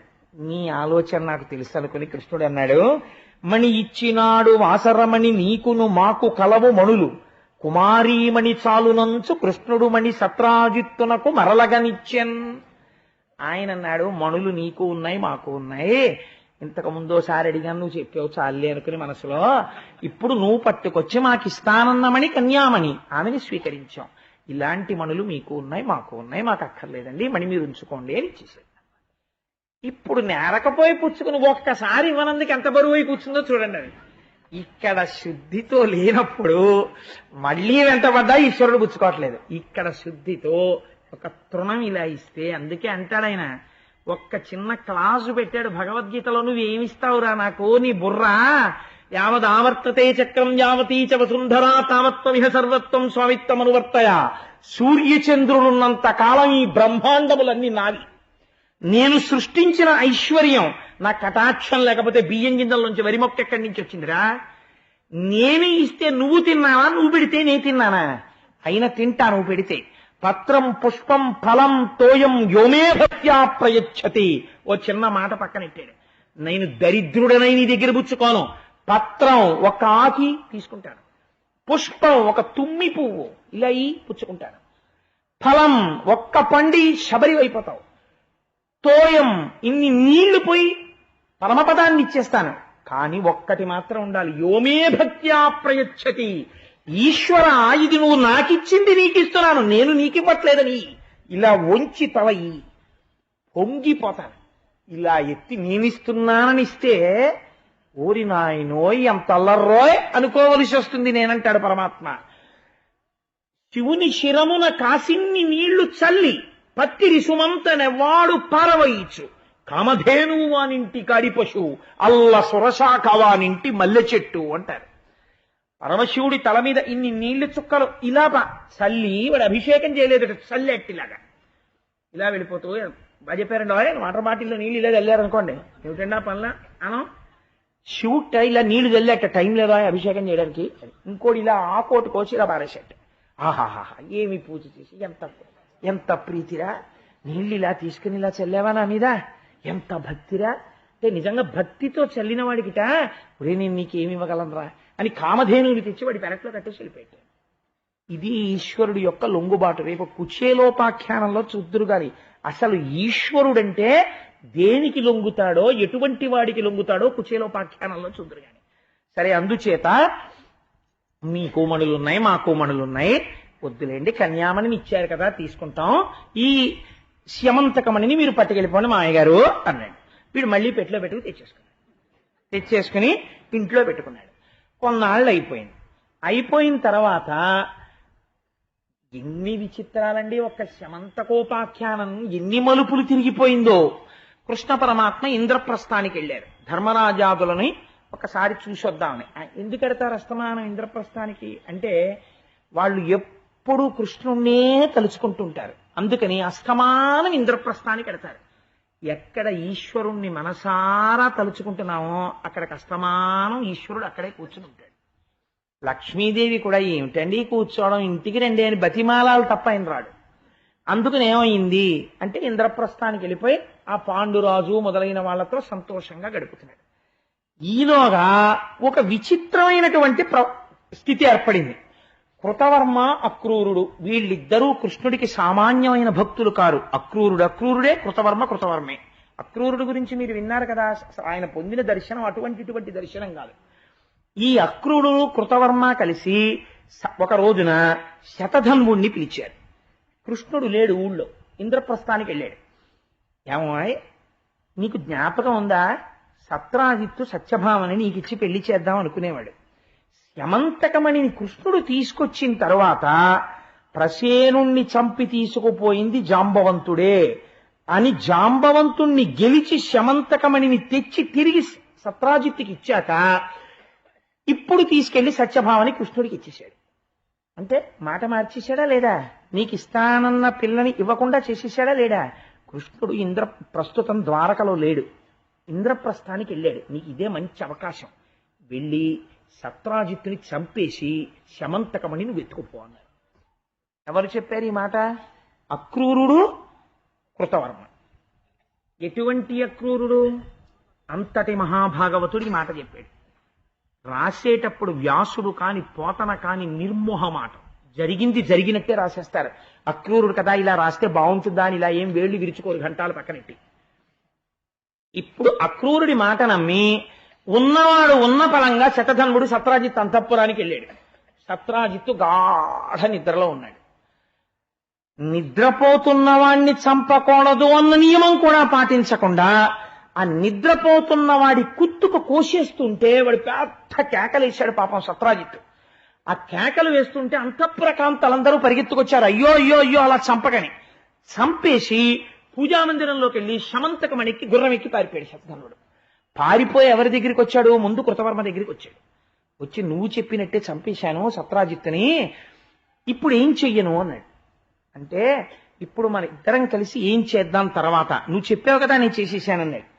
ఇప్పుడు ఏం చెయ్యాలో సలహా చెప్పు, నాకు ఉపకారం చేయను అంటే కృతవర్మ అన్నాడు, అక్కట రామకృష్ణులు మహాత్ములు వారలకెగ్గుసేయగా ఇక్కడ ఎవ్వడోపు వినుమేర్పడ కంసుడు బంధుయుక్తుడై చిక్కడే మున్ను మాగధుడు సేనలతో 17 తోయముల్ దిక్కుల పారడే మనకు దృష్టము వారల లవు వింతయే అన్నాడు. నువ్వు మళ్ళీ ఎప్పుడు మా ఇంటి దగ్గర కనపడకు. ఎందుకో తెలుసా? కృష్ణుడితోటి బలరాముడితోటి వైరమా? నువ్వు చంపింది ఎవరినో తెలుసా? కృష్ణుడి మామగారిని చంపావు. ఊరుకుంటాడా కృష్ణుడు? ఖచ్చితంగా నిన్ను పట్టుకోవడానికి వస్తాడు. పట్టుకోవడానికి వచ్చిన తర్వాత నేను పారిపోతానని నన్ను అడుగుతానేంటి? నేనేం సలహా చెప్పను, నువ్వు ఎక్కడికైనా పో. కానీ ఒకటి చెప్పనా, ఎంతో ప్రయత్నం చేసి కంసుడు ఏమైపోయాడు? 17 మాటలకు వచ్చి దండయాత్ర చేసి జరాసంధుడు ఏమయ్యాడు? నీ బతుకు అదే అయిపోతుంది. నిన్ను కృష్ణుడు వదలడు, నువ్వు మాత్రం ఇంకా మా ఇంటి దగ్గర కనపడకన్నాడు. ఎవరు వెళ్ళి సత్రాజిత్తుని చంపమని చెప్పాడు? ఆ కృతవర్మ. తెల్లబోయి శతధన్వుడు ఇంత మహాభక్తుడు అనుకున్నాను, ఇంత తేలిగ్గా మాట తప్పేశాడని పరిగెత్తుకుంటూ అక్రూరుడి ఇంటికి వెళ్ళాడు. అక్రూరా ఆ సత్రాజిత్తుని చంపేశాను, శమంతకమణిని తీసుకొచ్చాను, మీ ఇంట్లో శమంతకమణి పెట్టుకో, అది బంగారం పెడుతుంది, నువ్వు ఉంచుకో, నేను మన ఇద్దరం కలిసి పారిపోదాం ఎక్కడికైనా, నాకు ఏదైనా మార్గం చెప్పు కృష్ణుడికి దొరకకుండా అన్నాడు.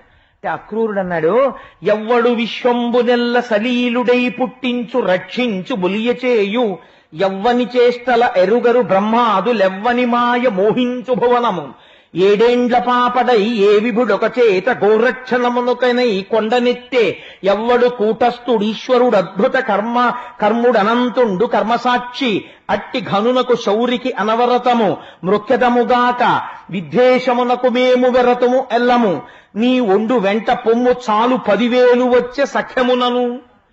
ఆయన అన్నాడు, నీకు నీ స్నేహానికి నా స్నేహానికి 10,000 సంవత్సరాలు ఉన్నట్టేరా బాబు, ఇంకా నీతో నాకేమి పని లేదు. ఎందుకో తెలుసా, ఏ మహానుభావుడు లోకాల్ని పుట్టిస్తున్నాడో, లోకాల్ని నిలబెడుతున్నాడో, లోకాల్ని లయం చేస్తున్నాడో, ఏ మహానుభావుడు 7 సంవత్సరాల వయస్సులో కొండనెత్తి 7 రోజులు మోశాడో, ఏ మహానుభావుడు కూటస్థుడో ఈశ్వరుడో అద్భుతమైనటువంటి కర్మములు కలిగినటువంటి వాడో, అటువంటి కృష్ణ పరమాత్మతో వైరం పెట్టుకుని పారిపోతావా? ఎక్కడికి పారిపోతావు? నువ్వు ఇంకెప్పుడూ నా జోలికి రాకు, నీలాంటి వాడితో స్నేహం నాకు అక్కర్లేదు. కృష్ణుడి మామగారిని చంపి నా ఇంటికి వచ్చావా, వచ్చినందుకు నీతో పాటు నన్ను కూడా అంత కాలుస్తాడు, ఇంకెప్పుడూ నా దగ్గర కనపడక అవతల బాగున్నాడు. పైగా నీ స్నేహానికి నా స్నేహానికి 10,000 మెరుగులే వెళ్ళిరా అన్నాడు. అంటే తెల్లబోయి ఇదెక్కడ గొడవని, ఇప్పుడు ఆ శమంతకమని ఒక పెద్ద బరువు, ఇప్పుడు అది దగ్గరుందంటే దానిలోంచి ప్రకాశం వస్తుంది. ఎవడు కనిపెడతాడో అని పోనీ శమంతకమని మీ ఇంట్లో పెట్టుకోమని దాన్ని అక్రూరుడి ఇంట్లో పారేసి వీడు గుర్రం ఎక్కి పారిపోయాడు శతధనుడు. ఈలోగా చచ్చిపోయినటువంటి సత్రాజిత్తుకి కొడుకులు లేరు, సత్యభామం ఒక్కతే కూతురు. అందుకని ఆవిడ తండ్రి యొక్క పార్థివ శరీరాన్ని చూడ్డానికి వెళ్ళింది. అంతఃపుర కాంతలందరూ తల్లులు చెప్పారు, శతధనుడే చంపేశాడమ్మా నీ తండ్రిని అని. ఇప్పుడు ఎవరు చెయ్యాలి అంత్యక్రియలు? దౌహిత్రులు చెయ్యాలి, తన కొడుకులు చెయ్యాలి. అందుకని అల్లుడు గారు రావాలి. కాబట్టి ఇప్పుడు ఈ శరీరాన్ని తీసుకెళ్లి తైలద్రోణిలో పెట్టారు. ఎందుకని? కృష్ణుడు రావాలి. అందుకని ఇంద్రప్రస్థానికి కబురు చేశారు. కబురు చేస్తే మహానుభావుడు కృష్ణుడు గబగబా వచ్చాడు. వచ్చి ఈ తైలద్రోణిలో ఉన్నటువంటి శరీరానికి అంత్యేష్టి సంస్కారం చేసేశారు. దేనివల్ల చచ్చిపోయాడు? ఆఖరికి ఆ శమంతకమణికే చచ్చిపోయాడు.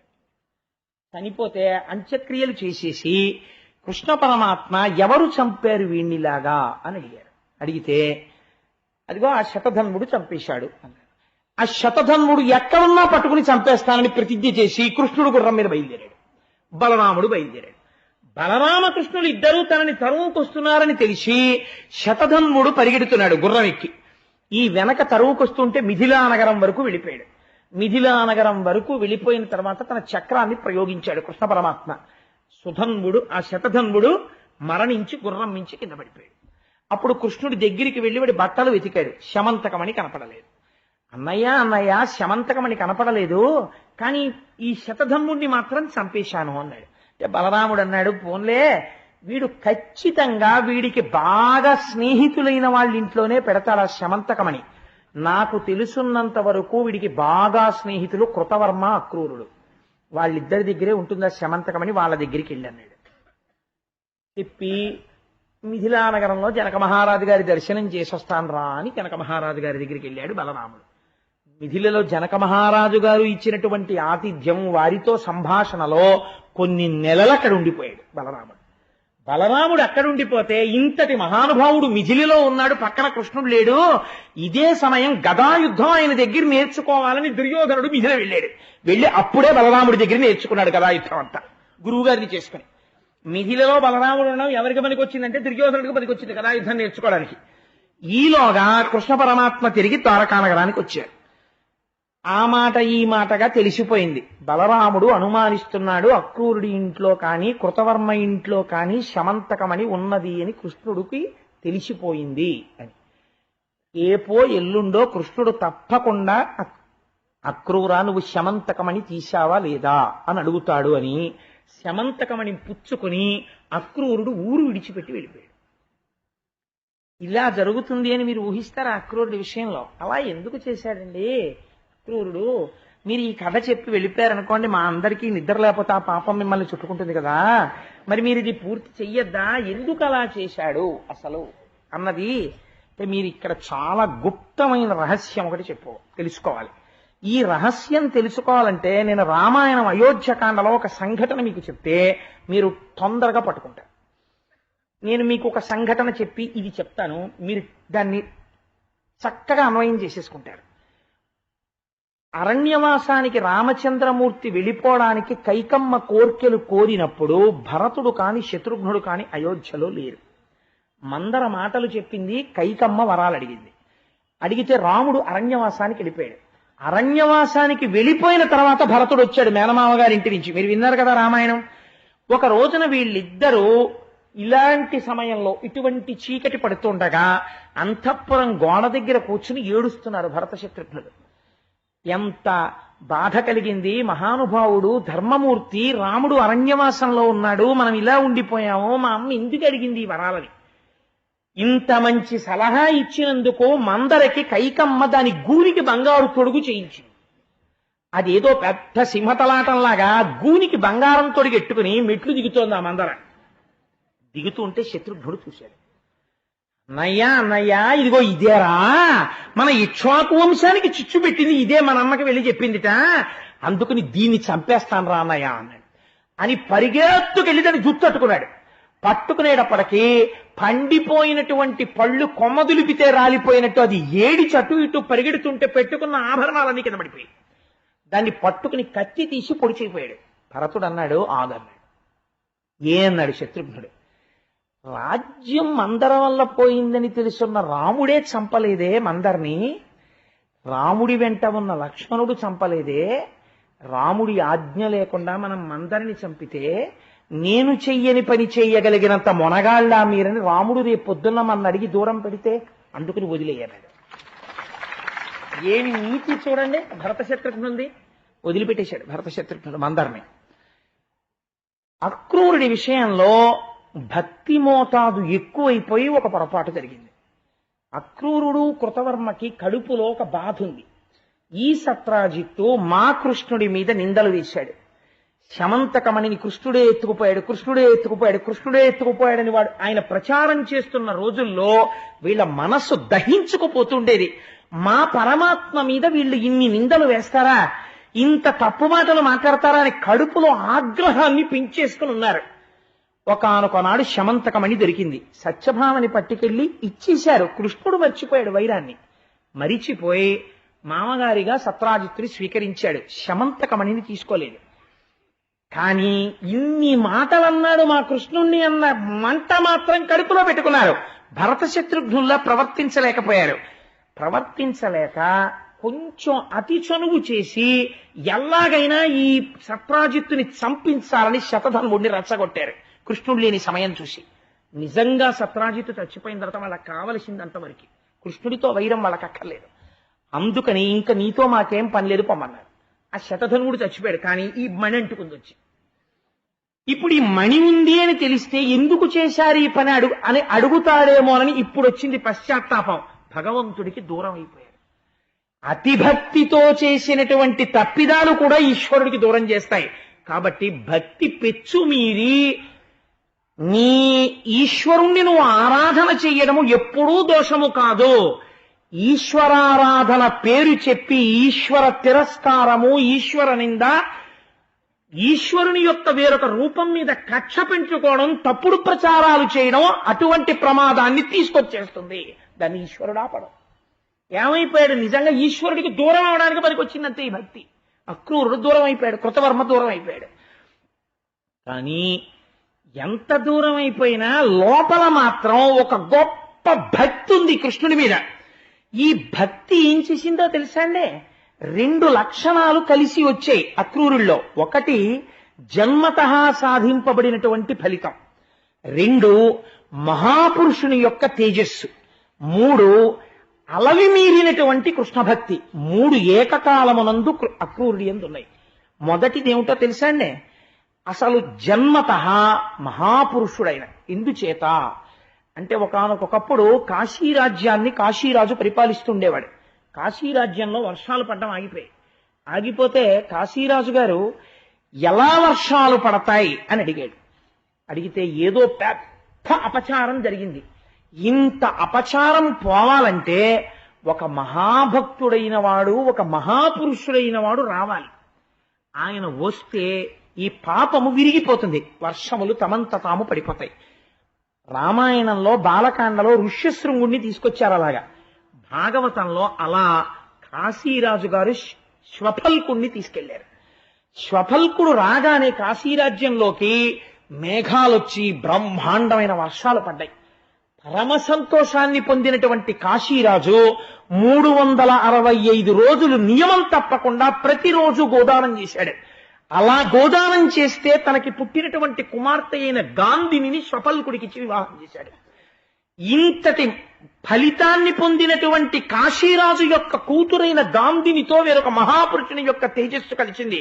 జన్మతః మహాభక్తుడైన అక్రూరుడు జన్మించాడు, శ్వఫల్కుడితో సమానమైన వాడు. ఇంతటి దీనికి కృష్ణ భగవానుని యొక్క దర్శనము, శ్రీమన్నారాయణ దర్శనము ఎవ్వరూ పొందనటువంటి ఆ భోగి భోగ పర్యంక మధ్యంబున వలనొప్ప పచ్చని వలువవాని అటువంటి శ్రీమన్నారాయణ దర్శనం యమునా నది గర్భంలో చేశాడు. అంతటి మహాభక్తి తత్పరుడు. ఆ భక్తి అతిశయించిపోయి దోషం చేశాడు, కానీ ఆయన యందు మాత్రం పరమభక్తి ఉండిపోయింది. అందుచేత కృష్ణుడు కూడా నిలదీయలేకపోయాడు.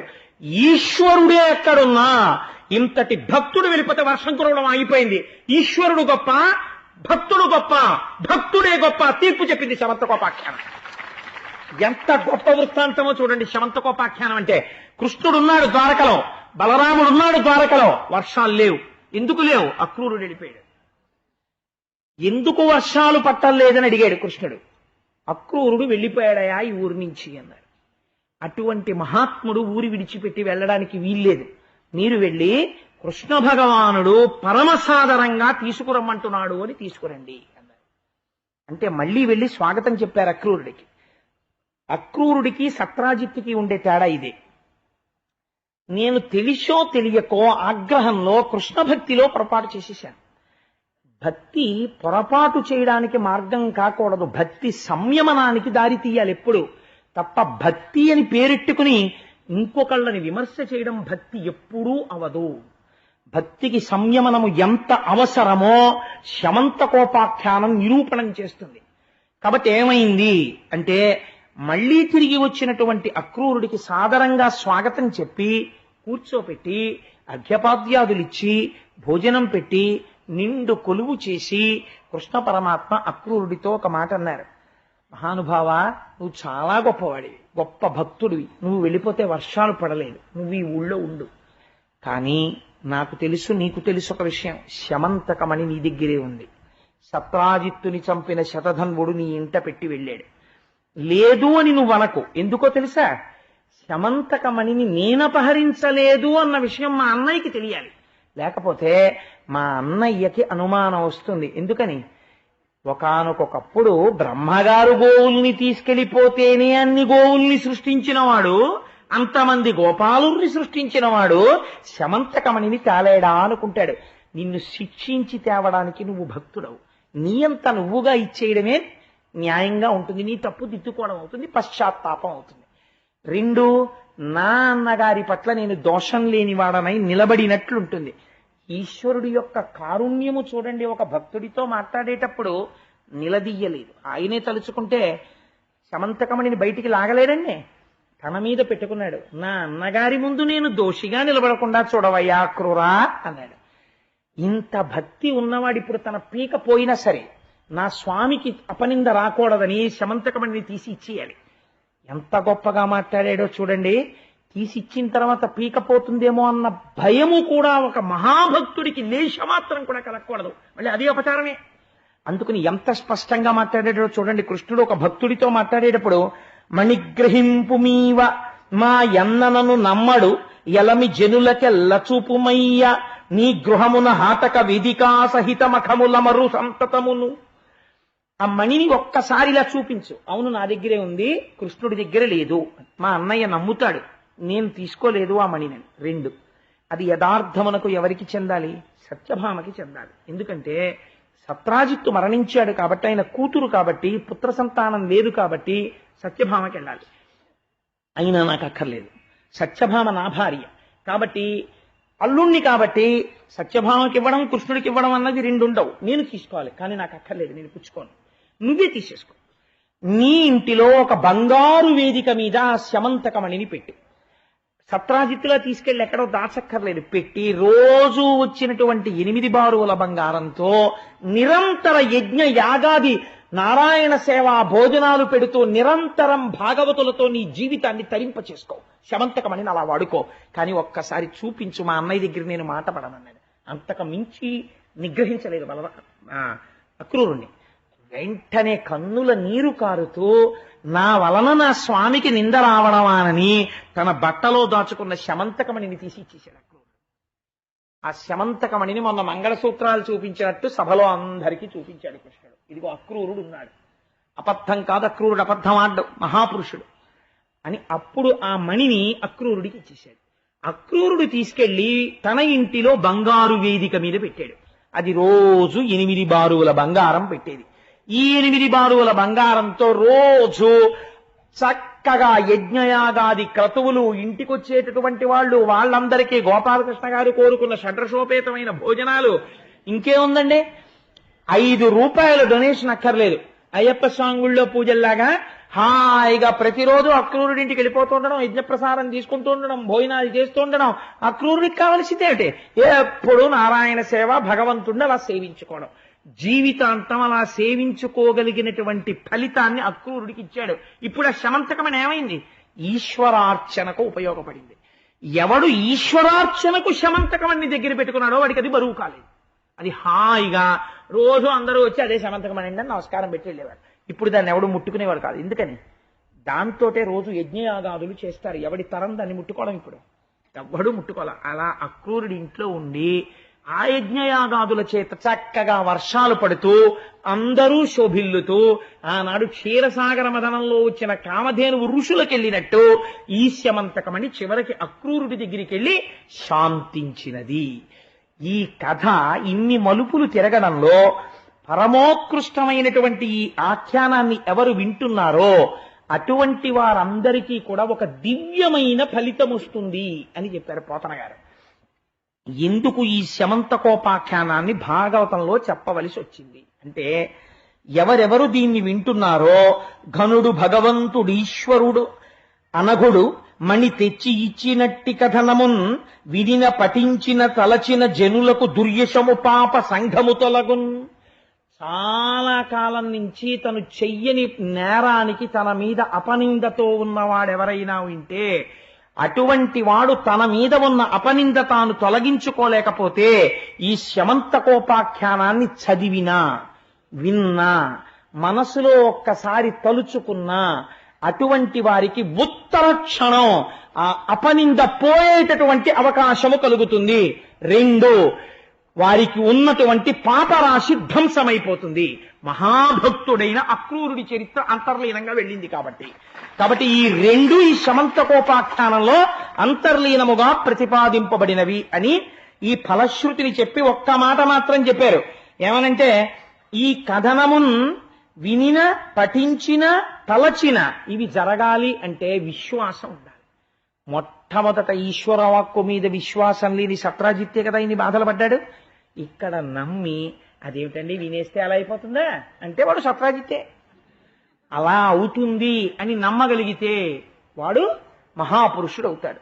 కాబట్టి ఇటువంటి ఫలితాన్ని పొందుతాడు అని ఒక అద్భుతమైనటువంటి ఆఖ్యానంతో పోతనామాచ్యుల వారు శమంతకోపాఖ్యానాన్ని పూర్తి చేశారు. రేపటి రోజున ఒక అద్భుతమైనటువంటి విషయాన్ని ప్రతిపాదన చేస్తాను. రేపు మిగిలినటువంటి అష్టభార్యలు ఎవరెవరిని వివాహం చేసుకున్నాడు, ఆ యనమండుగురు ఎవరు, రేపటి రోజున కృష్ణుడికి యనమండుగురితో ఇంకా ఒక 16,000 మందితో వివాహం జరుగుతుంది. రేపు నరకాసుర వధ జరుగుతుంది, సత్యభామ బయలుదేరుతుంది. రేపు ఆ పరమ పవిత్రమైన ఆఖ్యానమును చెప్పగలిగిన అదృష్టమును ఈశ్వరుడు నాకు కృపచేత కటాక్షించుగాక అని ఈశ్వరుణ్ణి ప్రార్థన చేస్తూ గోకులనందన గోవింద గోవింద హరి గోవింద గోకులనందన గోవింద నందనందన గోవింద గోవింద హరి గోవింద గోకులనందన గోవింద పశుపాలక శ్రీ గోవింద గోవింద హరి గోవింద గోకులనందన గోవింద వరాహమూర్తివి గోవింద గోవింద హరి గోవింద గోకులనందన గోవింద కమలదలాక్ష గోవింద గోవింద హరి గోవింద గోకులనందన గోవింద లక్ష్మణాగ్రజ గోవింద గోవింద హరి గోవింద గోకులనందన గోవింద కాంచనాంబరధర గోవింద గోవింద హరి గోవింద గోకులనందన గోవింద గరుడ వాహన గోవింద గోవింద హరి గోవింద గోకులనందన గోవింద ఏకస్వరూప గోవింద గోవింద హరి గోవింద గోకులనందన గోవింద శ్రీరామకృష్ణ గోవింద గోవింద హరి గోవింద గోకులనందన గోవింద ఏడు కొండలవాడ గోవింద గోవింద హరి గోవింద గోకులనందన గోవింద నిత్య కళ్యాణ గోవింద గోవింద హరి గోవింద గోకులనందన గోవింద జనార్దనమూర్తి గోవింద గోవింద హరి గోవింద గోకులనందన గోవింద తిరుమలవాస గోవింద గోవింద హరి గోవింద గోకులనందన గోవింద శేషాద్రి నిలయ గోవింద గోవింద హరి గోవింద గోకులనందన గోవింద శేషసాయివి గోవింద గోవింద హరి గోవింద గోకులనందన గోవింద శ్రీనివాస గోవింద గోవింద హరి గోవింద గోకులనందన గోవింద శ్రీ వెంకటేశ గోవింద గోవింద హరి గోవింద గోకులనందన గోవింద మంగళాశాసన పరై మదాచార్య పురోగమై సర్వైశ్చ పూర్వైరాచార్యై సత్కృతాయాస్తు మంగళం విహితమ విహితం వా సర్వమేత్తక్షమస్వ శివ శివ కరుణాబ్ధే శ్రీ మహాదేవ శంభో సర్వం శ్రీ ఉమామహేశ్వర పరబ్రహ్మార్పణమస్తు.